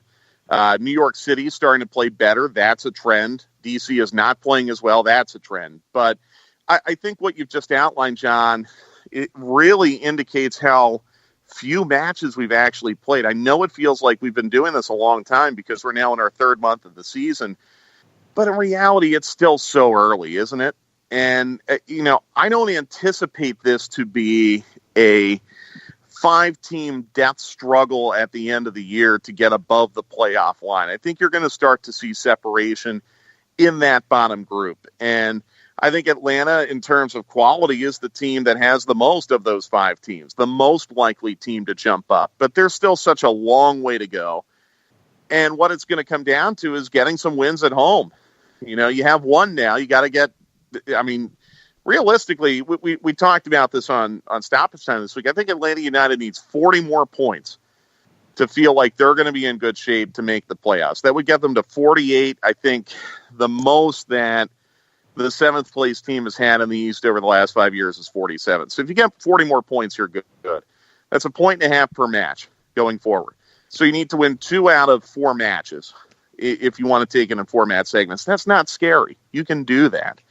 But you need to start putting some wins in a bank account, because there's going to be one where, Minnesota sneaks in there and gets you, or, Chicago sneaks into the Benz and gets you. You've got to put some wins in the bank account to give yourself some insurance.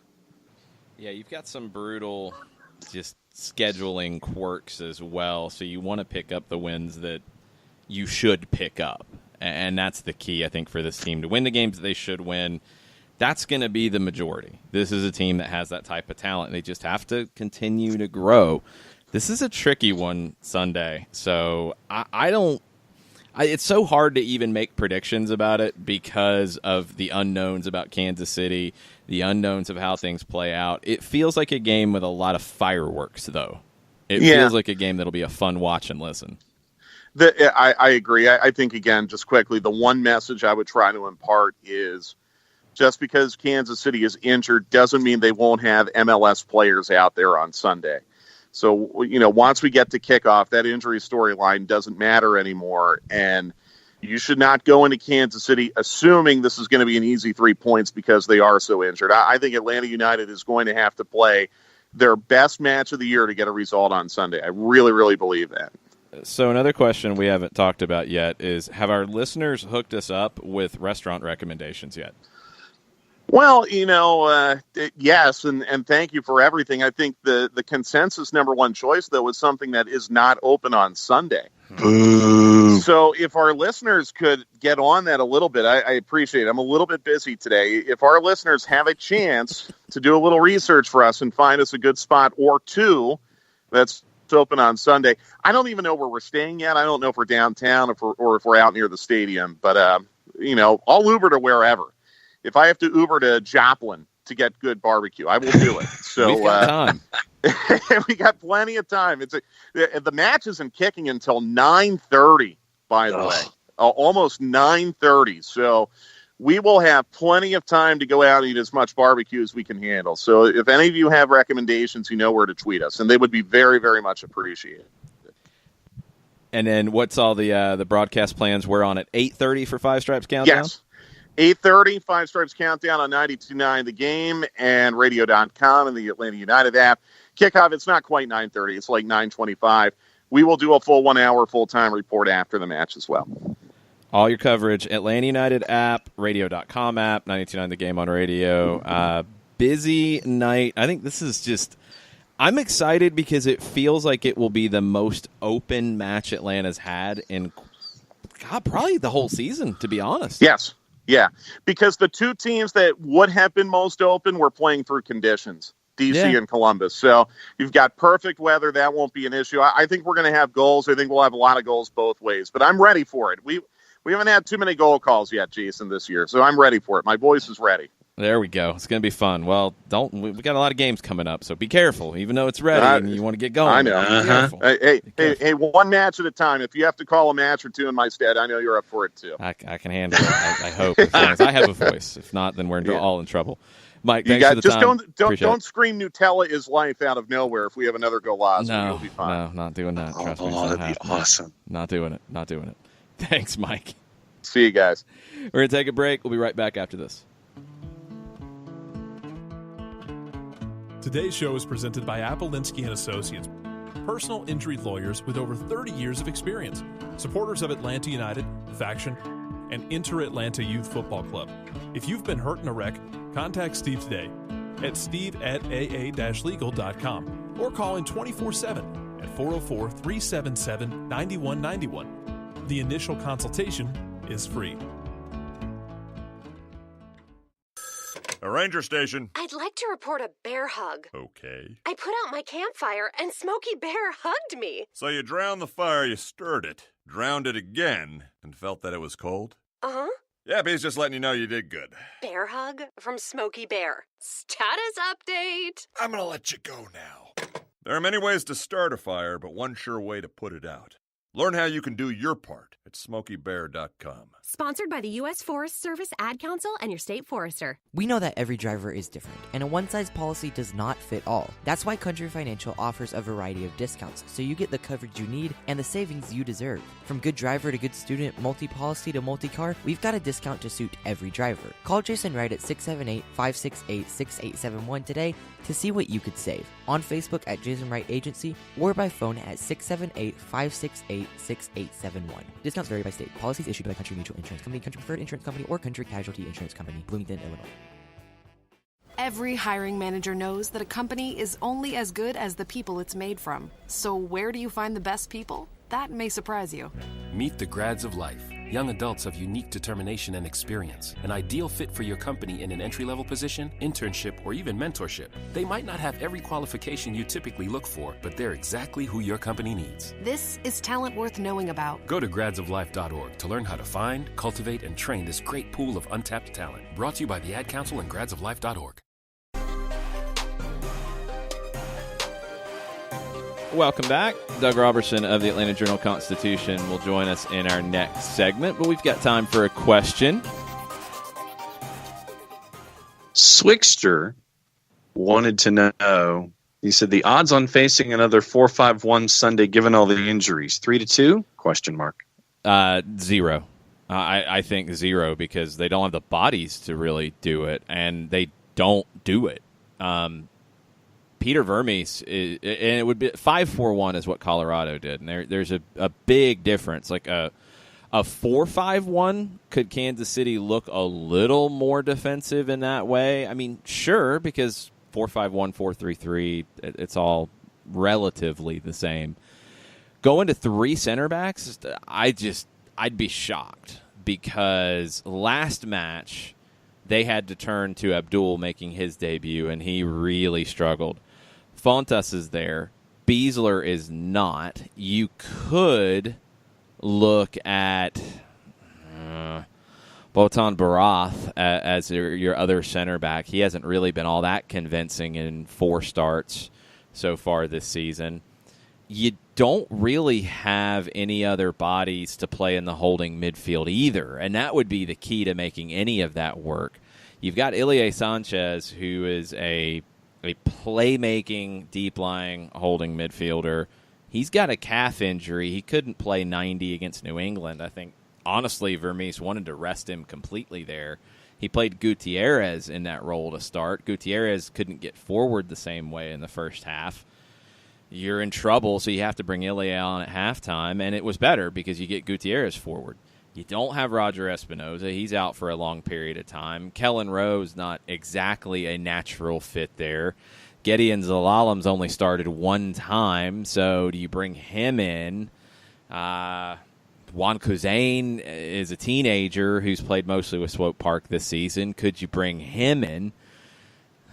You just don't have the bodies to do it. And even more importantly, I don't think it's Peter Vermes' nature. He's not a guy who's going to sit back and say, we can't play with this team.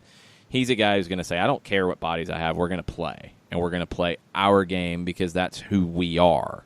They have a very defined identity. And for the longest time in Kansas City, Vermes had them playing a 4-3-3 that was very direct, very high pressure, but very vertical. He realized that had limitations, and you had the move that they traded Dom Dwyer away because Dom Dwyer wasn't a forward that you wanted with a lot of possession, and they've moved pieces around and tried to figure it out. Their strengths are going forward. Their strengths are Christian Nemeth, who's in a great run of form right now, Johnny Russell, who is a very dynamic winger, Felipe Gutierrez making the late runs out of the midfield. That's the strong part of their team. I don't think they sacrifice that. So I don't see them sitting back and bunkering. I think they try to control possession, but I think it's all with the goal of creating chances because that's where their team's strongest. Just don't see Vermes as a negative manager here. He never has been. I don't think he starts, even with some of the bodies they're missing, and I think the bodies they're missing make it even less likely that they sit back and defend. I don't think they could do it if they wanted to, and I don't think Peter Vermes ever wants to do that. So I think it's going to be a fun one. I'm looking forward to some fireworks and a wild, maybe sometimes even a little sloppy match, but I think an entertaining one Sunday night. And it'll be more entertaining if Atlanta United comes out of it the right way. We'll see if that can happen. We'll see what Doug Roberson thinks. He'll be joining us on the other side of the break right after this. As a business owner, you know that every year brings new challenges and opportunities. The success of your business demands expertise and focus. And Country Financial can help you keep that focus by helping ensure you have the right insurance protection in place to meet your goals. Jason Wright can help you create a customized insurance plan that has coverages designed just for your business. Give Jason a call at 678-568-6871 or reach him on Facebook at Jason Wright Agency. Coverages vary by state. Policies issued by Country Mutual Insurance Company, Bloomington, Illinois. Got issues with youth or high school sports? Positive Coaching Alliance can help. PCA is a national nonprofit working to transform youth and high school sports so that every child has a positive character-building youth sports experience. PCA provides live and online workshops to train double goal coaches whose first goal is winning and whose second, more important goal is teaching life lessons through sports. PCA also has workshops for parents and high school student athletes. For more information, please visit positivecoach.org. If you've been hurt in a car wreck, contact my friend Steve Polanski of Polanski and Associates. He's been representing individuals for over 30 years throughout Georgia and Alabama. Email him at steve@aa-legal.com or call him 24/7 at 404-377-9191. The initial consultation is free.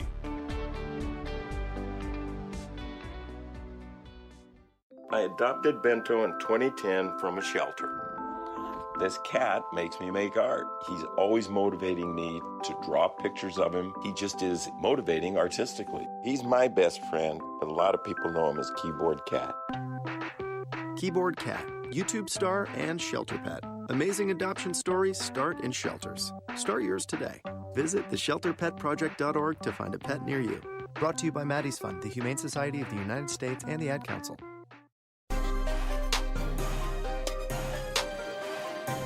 Welcome back. Soccer Down here. Five Stripe Friday preview continues. Doug Roberson from the Atlanta Journal-Constitution joins us from the Children's Healthcare of Atlanta training ground. How's it going, Doug? Oh, it's fine. How are y'all? Good. It's a beautiful day for training, and you'll be speaking to Frank DeBoer here in just a bit. Make sure you're following Doug Roberson, AJC, Atlanta United News Now for all the latest when Atlanta's manager speaks to the media here in about the next hour or so. What are you expecting out of this one? We had a question before the break with the injuries that Kansas City's facing. Do you see them sitting back and defending? I don't think so. I don't think it's Peter Vermes' way, and I don't know if they really have the personnel to do it at this point. What are you expecting out of this? I think it's still going to be a tough game. I mean, if For sure. Atlanta United didn't learn from the game at New York Red Bulls last year when they were missing Tyler Adams and Bradley Wright Phillips and got played off the field, then they just don't have their heads on straight. Because even if Kansas City is beat up and injured, they're still a good team. They're at home, just like that game at Red Bulls, and they're going to come out trying to get 3 points because they're not playing particularly well during this last stretch of 4 or 5 games either. And so they've got some points to prove. One of our listeners, Doug, has come up with a question, and I wanted to ask you and Jason both this one.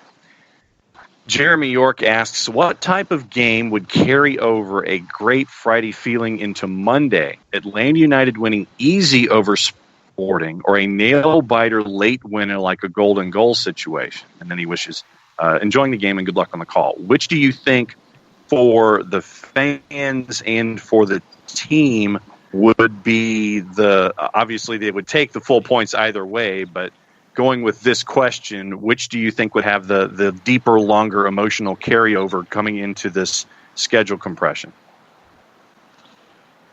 I think any team would rather have the blowout than the nail-biter, particularly when you've got so many games upcoming. If they can get ahead by a large margin, at the 60th minute, DeBoer can then decide to sub out some guys keep some legs fresh. So I think they would rather have the blowout win. Yeah, I mean, I think a 3-0, a 4-0 would be the thing that would make everybody happy. But I think for the fans, they want to see Atlanta United scoring goals. And even if that means it's a 3-2 or a 4-3 wild back and forth one, they'd be happier with that than a 1-0. And I think the likelihood of a 1-0 is lower because I feel like Kansas City's going to have to really turn up the attack because that's where their strength is right now. They just don't have a lot of their defenders to sit back and defend, and it's really not the way they play anyway. And that's going to give Atlanta problems. I mean, Kansas City has one of the best attacks in the league, and they still have a lot of their top players available for this. How do you think Atlanta's back line lines up against Kansas City's attack? Are you asking me? Yes. Okay. I didn't know if you're asking me or John. I think that it's going to be Franco on the right. I think it'll be Leandro and Miles in the middle. And I think it'll be Breck on the left. We haven't gotten to see if Bello is training today, but even if he is, I haven't seen him out here the past couple of days. So I don't think he's going to make the trip to KC. So that's what I think you'll see on the back line. That means Parkhurst will sit. I wouldn't read too much into that because with all these games upcoming, I'm sure he's going to get rotated in and somebody else out. You know, Leandro is always on the verge of yellow card accumulation anyway. But that's what I see the back line as. And that's the delicate dance that Frank DeBoer and the staff have over this next couple of weeks is juggling starters and sitting people back, making sure they're a part of the 18 if you need them strategically. I think that this stretch is going to be another one of those early season tests. I mean, we look at the standings, and Atlanta United has only played 7 matches to where they're 2 or 3 matches, in arrears to everyone around them. So I think to make that jump in the standings and get away from the 5 teams that are around them, or the 4 teams that are around them right now, this is going to be one of those stretches, Doug, where the coaching staff is going to have to sit there and manage a lot of different things simultaneously to get north of the playoff bar, even though I know we're talking at the quarter pole. But this is going to be one of those situations that is going to challenge the coaching staff. Yeah, that's true. I mean, they have 3 games in hand on Philadelphia, which is in first place. If Atlanta United wins all 3 games, they're tied for first, I think, in the East, if my math is right. Squad rotation is always an interesting thing because it's something that Tata, as much as he's loved, just rarely did. And it can be argued that it cost him in that Columbus game in the playoffs the first season. He got it, right in the second season, obviously. But that was something that he just didn't do. So I'm curious to see what Frank will do because, he and Darren and Carlos touted the squad depth at the beginning of the season, and then Frank didn't really use it very much in this previous 7-game stretch in 20-something days they played. And it can be argued that it cost him at Monterrey. So we'll see what happens in this stretch. Who for Kansas City is the player that you fear the most? I've got to go back and see who's even healthy at this point. I've kind of lost track of who's available and who's not. So that might be a better question for you to answer than for me. Mike said Nemeth and Russell. For me, it's definitely Johnny Russell. And that, I think, when you get back to how Atlanta might play this out, is Russell would be the one that I'd be the most worried about up in the attack for Kansas City. So if he's on the right side, potentially 1v1 with Breck Shea, I might be a little worried about that. He's a good player. My memory is correct. About my memory being correct? It's all good. I wouldn't blame you. I think he had a really good game for Kansas City at Mercedes-Benz, but I think wasn't it Namath that hit that long-range goal at Mercedes-Benz last year? Who hit that one? Oh, was it Namath? It might have been, and it's been kind of slow for Christian Namath since he came back to the league. He had that big year for Kansas City in 2015. Then he got a big contract to go to the Middle East, and he took it, came back, went to New England first, and then Kansas City, and it's been slow. He's breaking back out, I feel like now. That might have been him. That was a weird game last year. And it was a really weird game. Let's talk Kansas City in general with Atlanta. It's been kind of two games that have had some weirdness both times. Atlanta's never beaten Kansas City. One of the few teams that they've never beaten. Do you think that changes here? Are we getting into predictions? We can go ahead. We can go ahead and lead into that. That's fine. If you have not followed JBailey86, go check out JBailey86 on Twitter. The Twitter poll is up for your predictions for the listeners. Join into the Bailey Daily poll, and all of this is presented by Steve Polanski of Polanski and Associates. I'll let you marinate on it for a second, Doug. Let's get to John, because he always kicks us off, because he's going to pick 2-1 anyway. So go ahead and say it. I'll go 2-1 plus 1. I think it's going to be a 2-2 draw. A 2-2 draw. Wow, John getting crazy on a Friday morning. I'm wacky that way. Describe the 2-2 draw. Stretched at points. I think that it's going to be back and forth. You're going to be watching a tennis match, and I think that Joseph gets one. I think that Barco gets one, and I literally think it's going to be 1-0, 1-1, 2-1, 2-2. That's how I think it's going to be this kind of a tennis match. Okay, who's going to feel better coming out of it? Choice D, all the above. I think that Atlanta getting a point out of the whole thing, and Sporting being as short-handed as they are, I think that they'll both. I think they'll both dig what went down. Okay, so the 2-2 draw that everybody's happy with at the end of it. Doug, what do you think? I think that John couldn't be more wishy-washy with any of his picks or opinions in that segment. A draw, and both teams are going to be happy. Come on, man. Yes. Take a stand. I did take a stand. It's right in the middle of everything. Lord, have some guts. I think Not Atlanta if I'm going to try to go for the three-peat. I think Atlanta United wins 2-1. I think Pitti gets a brace. How about that? Wow. Okay, that's bold. I think 3-2 Atlanta. I think Kansas City defensively is just going to have problems. I mean, whether it's Barath or Abdul who get the start next to Fontas, there's no continuity back there. And the one that, I mean, we can talk about all the current injuries for Kansas City. The one that has wrecked them, I think, is Roger Espinoza. I just don't think they have any balance right now at all. So Atlanta's going to have opportunities, and they're going to score goals. They have to in this one. But I do think Kansas City's going to also score goals because they're good. They score a lot of goals. Johnny Russell, if it's Russell against Breck Shea all night, I worry about that. I think this could be one where you see Franco Escobar go over to take care of Johnny Russell and try to shut him down 1v1, and you start moving pieces around. If that means inside the match you see some weird changes, so be it. I think Russell's the one who really worries me the most. 3-2, I think Joseph gets back on the board. I do think Pitti gets off the schneid and gets a goal. And I think you get one off of a broken down set piece or something, like a corner or free kick, where I'm going to go ahead and go with Escobar getting one off of that. I think Kansas City's defensive issues are going to come out in the run of play, but also on set pieces. And I think Atlanta can take advantage. And I think they kind of need to in some ways with the schedule coming up the rest of the week. So before we get into all that next week, Doug, what can people look for from you over at the AJC?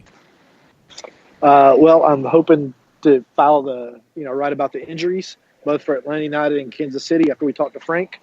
And then I've got a little story on how this 8 games, I think it's a season-defining stretch. Brad Guzan vehemently disagreed with me yesterday on that. So that was kind of a funny moment in our interview with Brad. But if Atlanta United can get a lot of points from this stretch, they're going to look back on this in August and say, yeah, that was the moment that changed the season.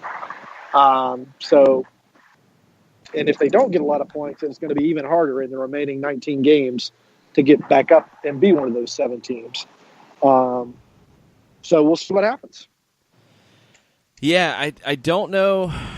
It's tough. I don't know if it completely defines the season, but I do think it is a critical time, and maybe it defines what the summer looks like for Atlanta United, this next stretch of games. There's some just really tough scheduling quirks in it for me that even if Atlanta was flying at its absolute best we've ever seen Atlanta United look, you're going to have difficulties when you go cross-country back and forth and the Red Bulls don't, and you have to go to Red Bull Arena for that Sunday match. That's the one that worries me the most that week. Yeah, well, by then, though, if they can do well, they're going to be well above the Yes. red line. And so that's why I think that this is a really important stretch. And then they get most of June off. I think just one game in June at the end against Toronto. They go to Toronto again, and they set themselves up nicely for the second half of the season. So we'll see. It's gonna be an interesting time in the Atlanta United universe. Make sure you're following Doug Roberson, AJC on Twitter, Atlanta United News Now. Subscribe to the AJC, whether you get the paper in its original form or you get the digital version. Subscribe and support the great coverage that the AJC has given to support your soccer local in the city paper for a long time. Doug, thanks for joining us. We appreciate it. See you Sunday. Thanks, guys. Bye-bye. You We'll good? take a break and come back and wrap everything up right after this. Today's show is presented by Polanski & Associates, personal injury lawyers with over 30 years of experience, supporters of Atlanta United, Faction, and Inter-Atlanta Youth Football Club. If you've been hurt in a wreck, contact Steve today at steve@aa-legal.com or call in 24/7 at 404-377-9191. The initial consultation is free. A ranger station. I'd like to report a bear hug. Okay. I put out my campfire and Smokey Bear hugged me. So you drowned the fire, you stirred it, drowned it again, and felt that it was cold? Uh-huh. Yeah, he's just letting you know you did good. Bear hug from Smokey Bear. Status update. I'm gonna let you go now. There are many ways to start a fire, but one sure way to put it out. Learn how you can do your part at SmokeyBear.com. Sponsored by the U.S. Forest Service Ad Council and your state forester. We know that every driver is different, and a one-size policy does not fit all. That's why Country Financial offers a variety of discounts, so you get the coverage you need and the savings you deserve. From good driver to good student, multi-policy to multi-car, we've got a discount to suit every driver. Call Jason Wright at 678-568-6871 today to see what you could save. On Facebook at Jason Wright Agency or by phone at 678-568-6871. Discounts vary by state. Policies issued by Country Mutual Insurance Company, Country Preferred Insurance Company, or Country Casualty Insurance Company, Bloomington, Illinois. Every hiring manager knows that a company is only as good as the people it's made from. So where do you find the best people? That may surprise you. Meet the grads of life. Young adults of unique determination and experience. An ideal fit for your company in an entry-level position, internship, or even mentorship. They might not have every qualification you typically look for, but they're exactly who your company needs. This is talent worth knowing about. Go to gradsoflife.org to learn how to find, cultivate, and train this great pool of untapped talent. Brought to you by the Ad Council and gradsoflife.org.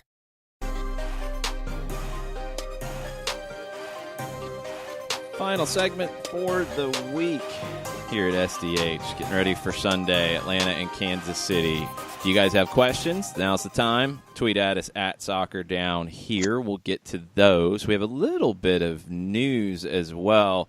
Philadelphia Union have got some issues. Charlie Lyon has been added to the Union's roster as an MLS pool goalkeeper because Andre Blake, injured with a groin injury. Matt Freese, who came in and played this week, injured with an oblique injury. Carlos Miguel Coronel, will get the start against the Revs. He has to. And then you're backed up by a pool goalkeeper. Keep an eye on that. Coronel has played 139 minutes this season, and he has not given up a goal. And he's also played with Bethlehem Steel in the USL Championship. Should be fine, but that's goalkeeper number 3 for Philly. Couple of questions on the board. Shiva wants to know, who do you think will have more possession, SKC or Atlanta?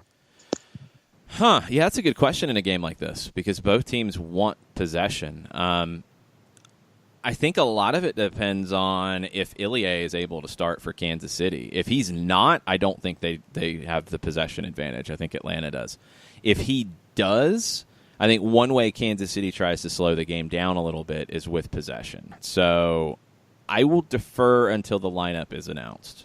I think and this is what's hard for Kansas City, is there's no way Ilie is going to be 100%. If he wasn't 100% to play last week with a calf injury and he still had to go 45, he's not going to be 100% here. So he's going to be limited. You just don't really have a true replacement for him.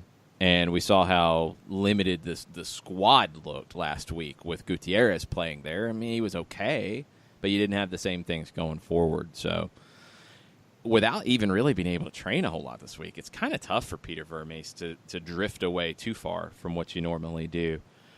I just don't think they're going to have the people to control possession. I think Atlanta controls it, but if Ilie plays for Kansas City, watch them maybe try to slow the pace of the game down to protect him a bit. I mean, there was one point this week where Vermes either didn't practice or curtailed it because he only had 8 healthy players. Well, let's be real, because I think some people have went off and run with that. Tuesday, he said he had 6 guys who were able to train. He said if he had a match that day, they had 12 who could have played. So you had guys who were recovering from the weekend that weren't ready to go, or were limited in what they'd be able to go. So he didn't train Tuesday. They'll have more than 12 players. I think they'll have a full bench, but they're not all 100%. So without that ability to train, I don't think he's going to be able to have them come out and say, all right, we're going to play a 5-4-1. We're going to play a 4-3-2-1. We're going to do all these different things. They just haven't been able to work on it. I think they're going to do what they do, and it's going to be maybe at a slower pace to try to protect some of these guys. Can we get an air horn? Sure. Okay, it stuttered, but there we go.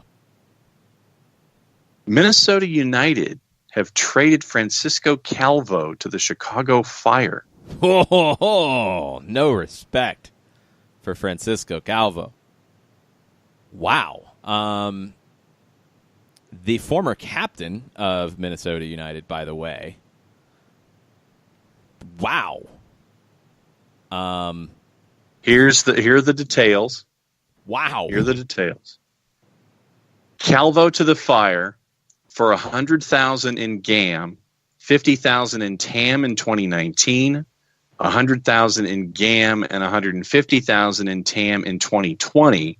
Minnesota United could receive an additional $125,000 in TAM if Calvo meets certain performance metrics with the Chicago Fire, along with retaining considerations on a potential future transfer of the player outside of MLS. The Minnesota United release continues with a statement from sporting director Manny Lagos, goes into Calvo's history with the club, and they want you to download their new mobile app as well. So there you go. Wow.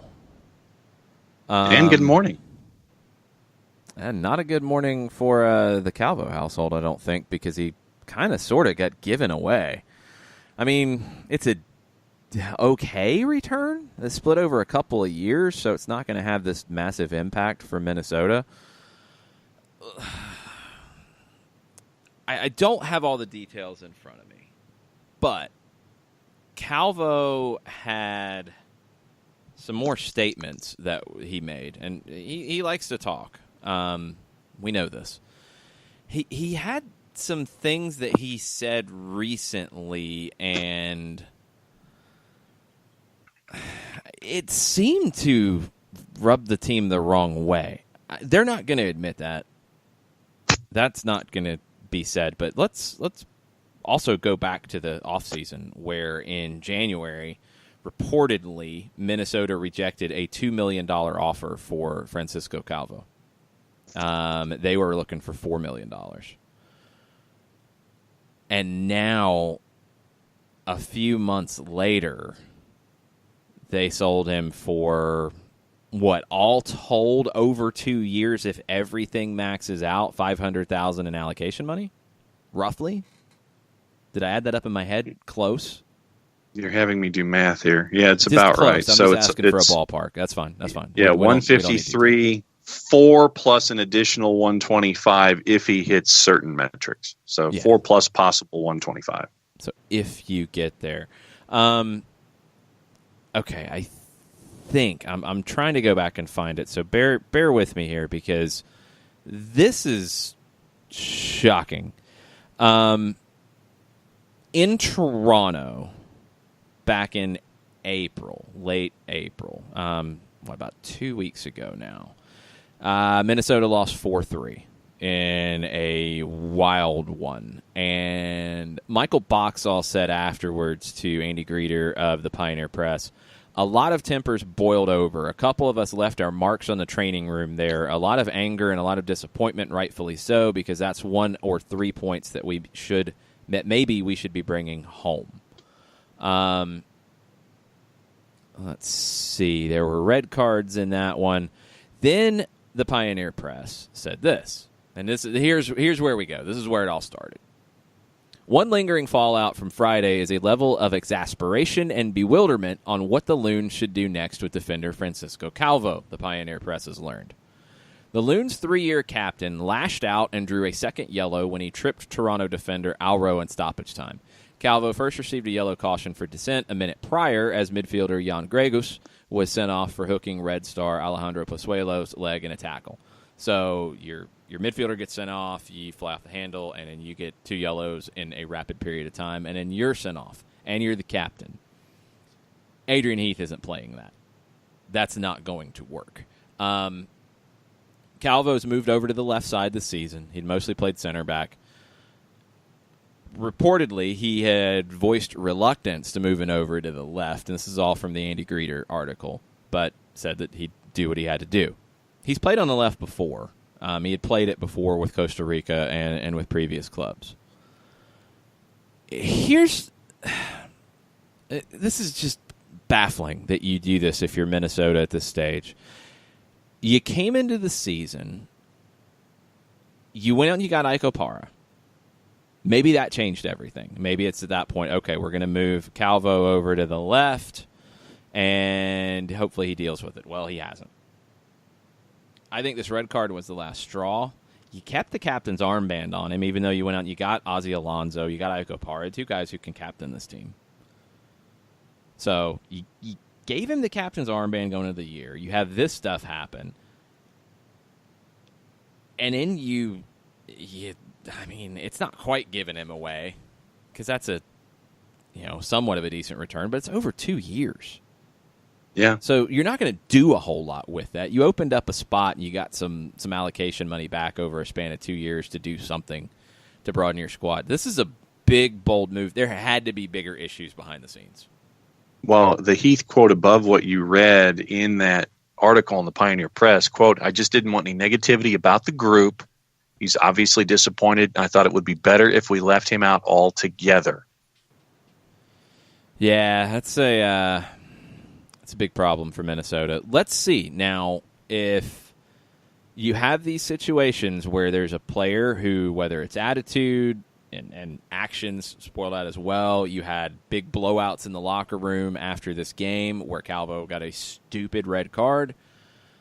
Maybe this fixes a lot of things for Minnesota. Maybe it just clearly defines leadership, and it also makes it abundantly clear that nobody's above the team if you're trading your captain at this stage for not a huge amount back.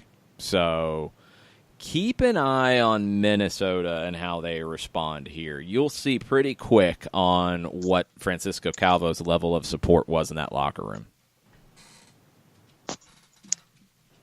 All right, back to our stuff. You want to head there? Yes. Okay. Ricky Ricardo. Am I to believe that the reason we haven't seen a starting backline of LGP, Miles, Parkey, and Escobar is because they want a starting level center back on the bench, i.e. Parkey? It could be part of it. That plays into it. I mean, Parkhurst is a guy who can play anywhere on the back line for you if you need it, and you do have to factor that in. I think Frank de Boer is looking at having more flexibility in his 18s, and he makes more moves in match tactically than we've seen previously. So you'd like to have a guy on the bench who can play multiple roles. That helps. Parkhurst is not as ideal for 90 minutes out wide either. It's an option.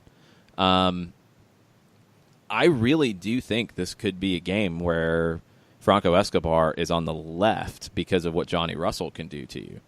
And if it's not Escobar over there, I think it might be Parkhurst just because of the threat that Johnny Russell provides.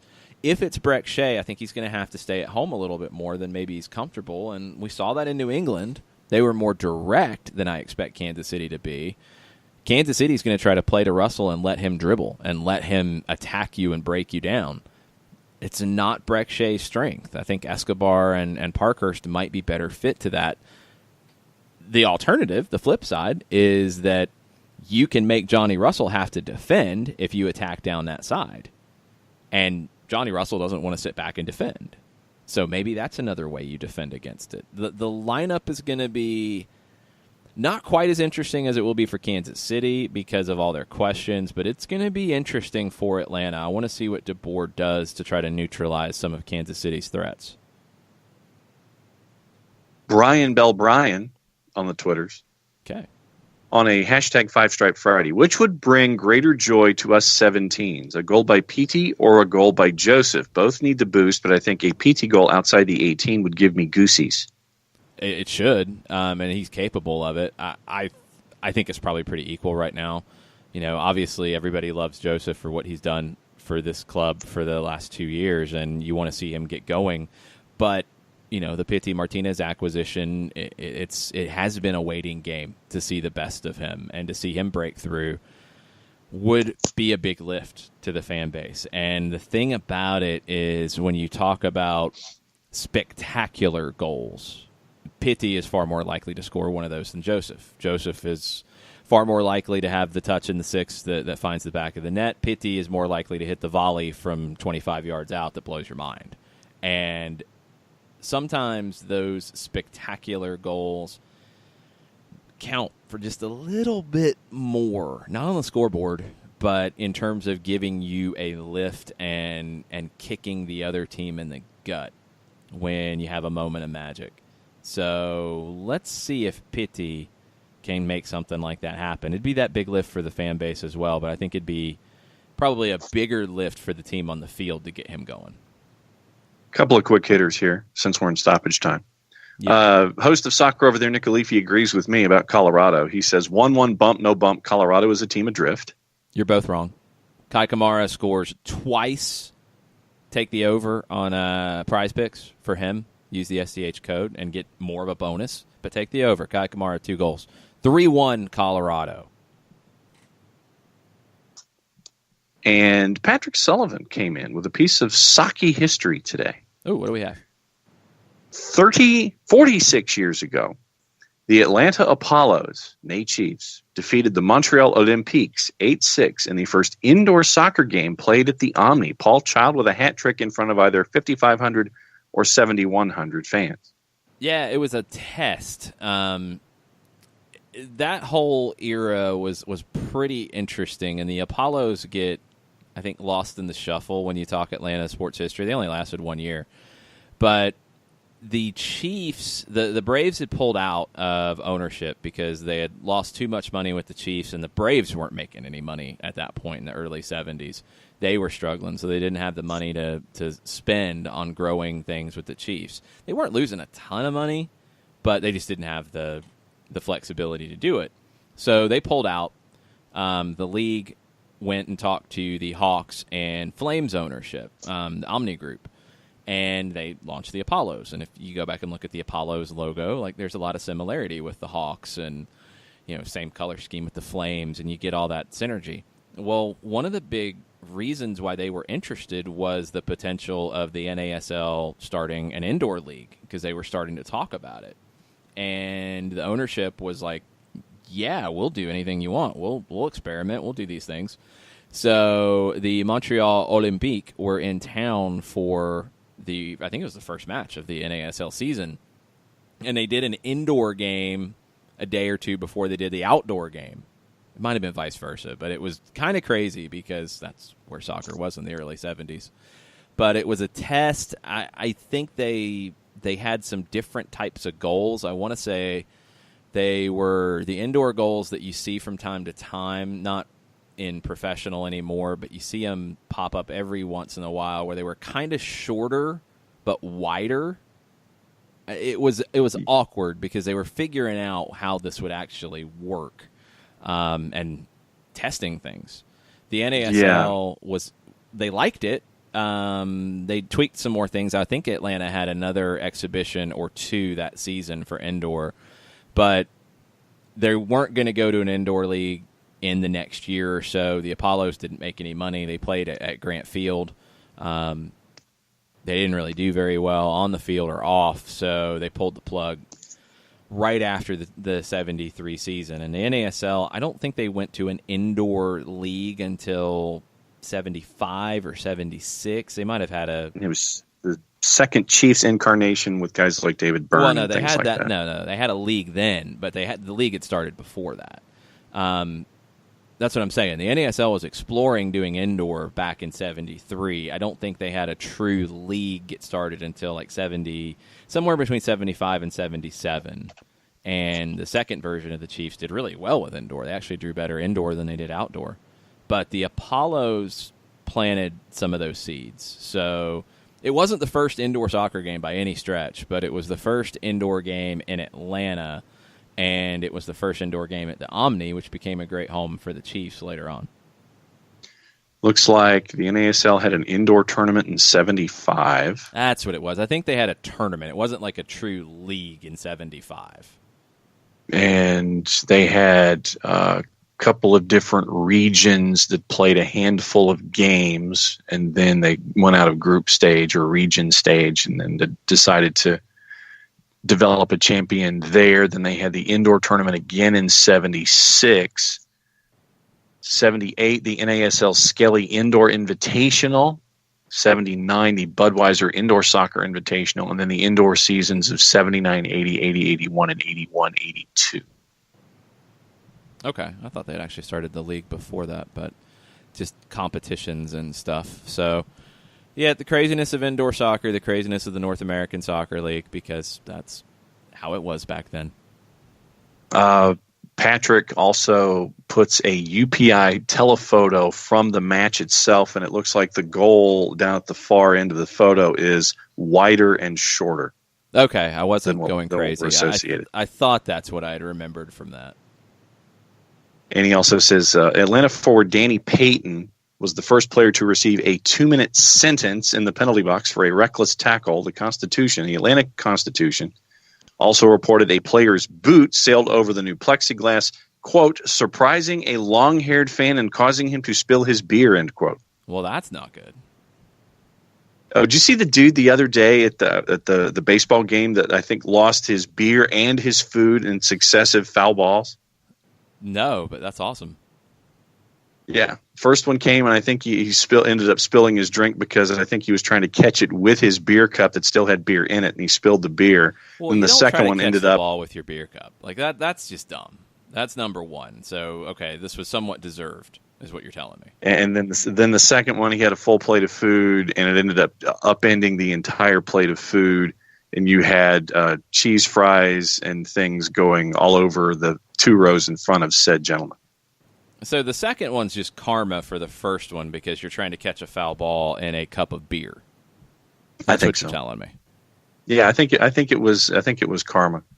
Ben Naquara has never heard of the SDH Bailey Cup. Ben, come on, Ben. That's what we do. You got to make your predictions. And that's where it goes. It goes under that Bailey Daily umbrella. JBailey86, at JBailey86. So go ahead and at Josh. And it's Atlanta United wins by 2 goals, Atlanta United wins by a goal, draw, or Atlanta loses. Right now, the voting is 34% of you say it's a draw, 29% of you say that Atlanta United is going to win by a goal, 19% of you, very optimistic, say that Atlanta is going to win by 2 or more. 18% of you say that Atlanta United is going to lose. A couple other things from the Apollos, since we got into this history discussion, that are kind of interesting. They played Veracruz from Mexico in a couple of games. Veracruz played each of the 9 North American Soccer League teams that season, and their manager at Veracruz was Alex Paroli, who managed the Rochester Lancers, so he had that connection. There was some craziness with that game because they played and then they played again, and there were all kinds of like just anger about the loss. Atlanta lost 3-0 to Veracruz. I don't have the details, but something about goals that Patrick should be helped the man out, or this or that. We'll dig into the archives. We'll do something on it. But they played again later, and there was complaints about cheap shots, but the Apollos won the second game 2-0. So the other thing that's hilarious about 1973 in Atlanta soccer, so late in the season, Paul Child and Mick Hoban of the Apollos.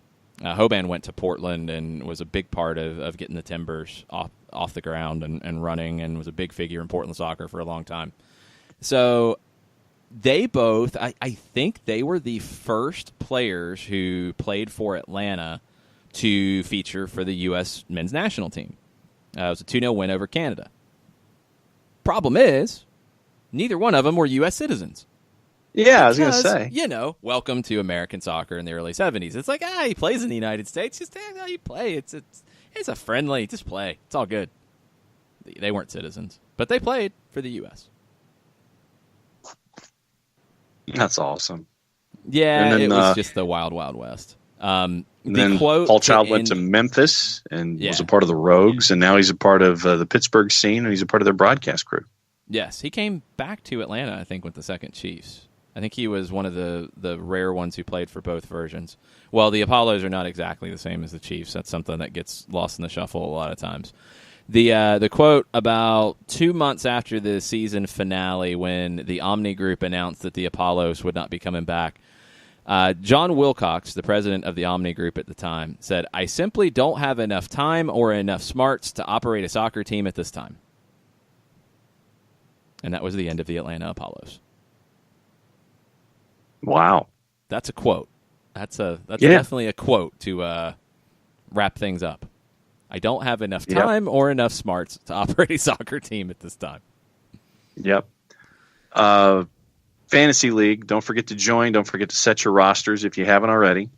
At Jason Wright, AGEN on Twitter, Jason Wright Agency Facebook page. Join the league. Have fun. We have a Pro Rel League, a Pro Rel section, in addition to all of us other folks who aren't that good that get to be a part of the league. So go to the Jason Wright Agency Facebook page, or at Jason Wright with a WAGEN on Twitter.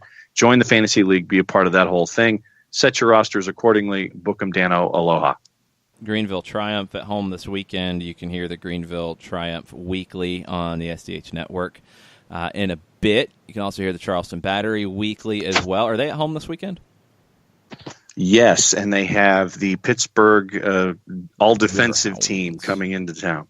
Yes, Bob Lilly will bring his defensive team to Charleston. So Dante Marini is going to need to find some more goals for the Battery to find more points there. We'll be at Kennesaw tomorrow, Fifth Third Bank Stadium, Atlanta United 2.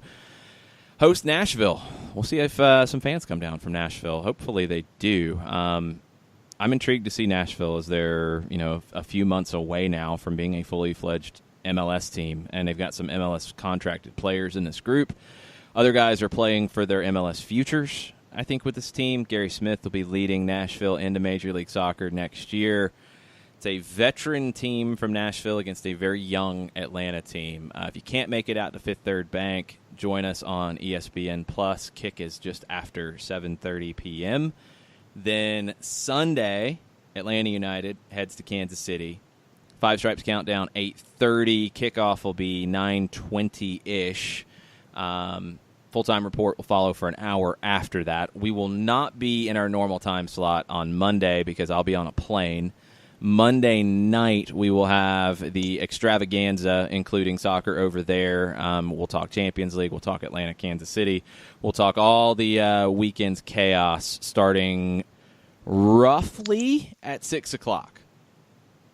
Stay tuned to @SoccerDown here on your social media channels to keep up with the start time for Monday. But no morning show on Monday because I will be in a plane. Yes. USL League 2 starts this weekend.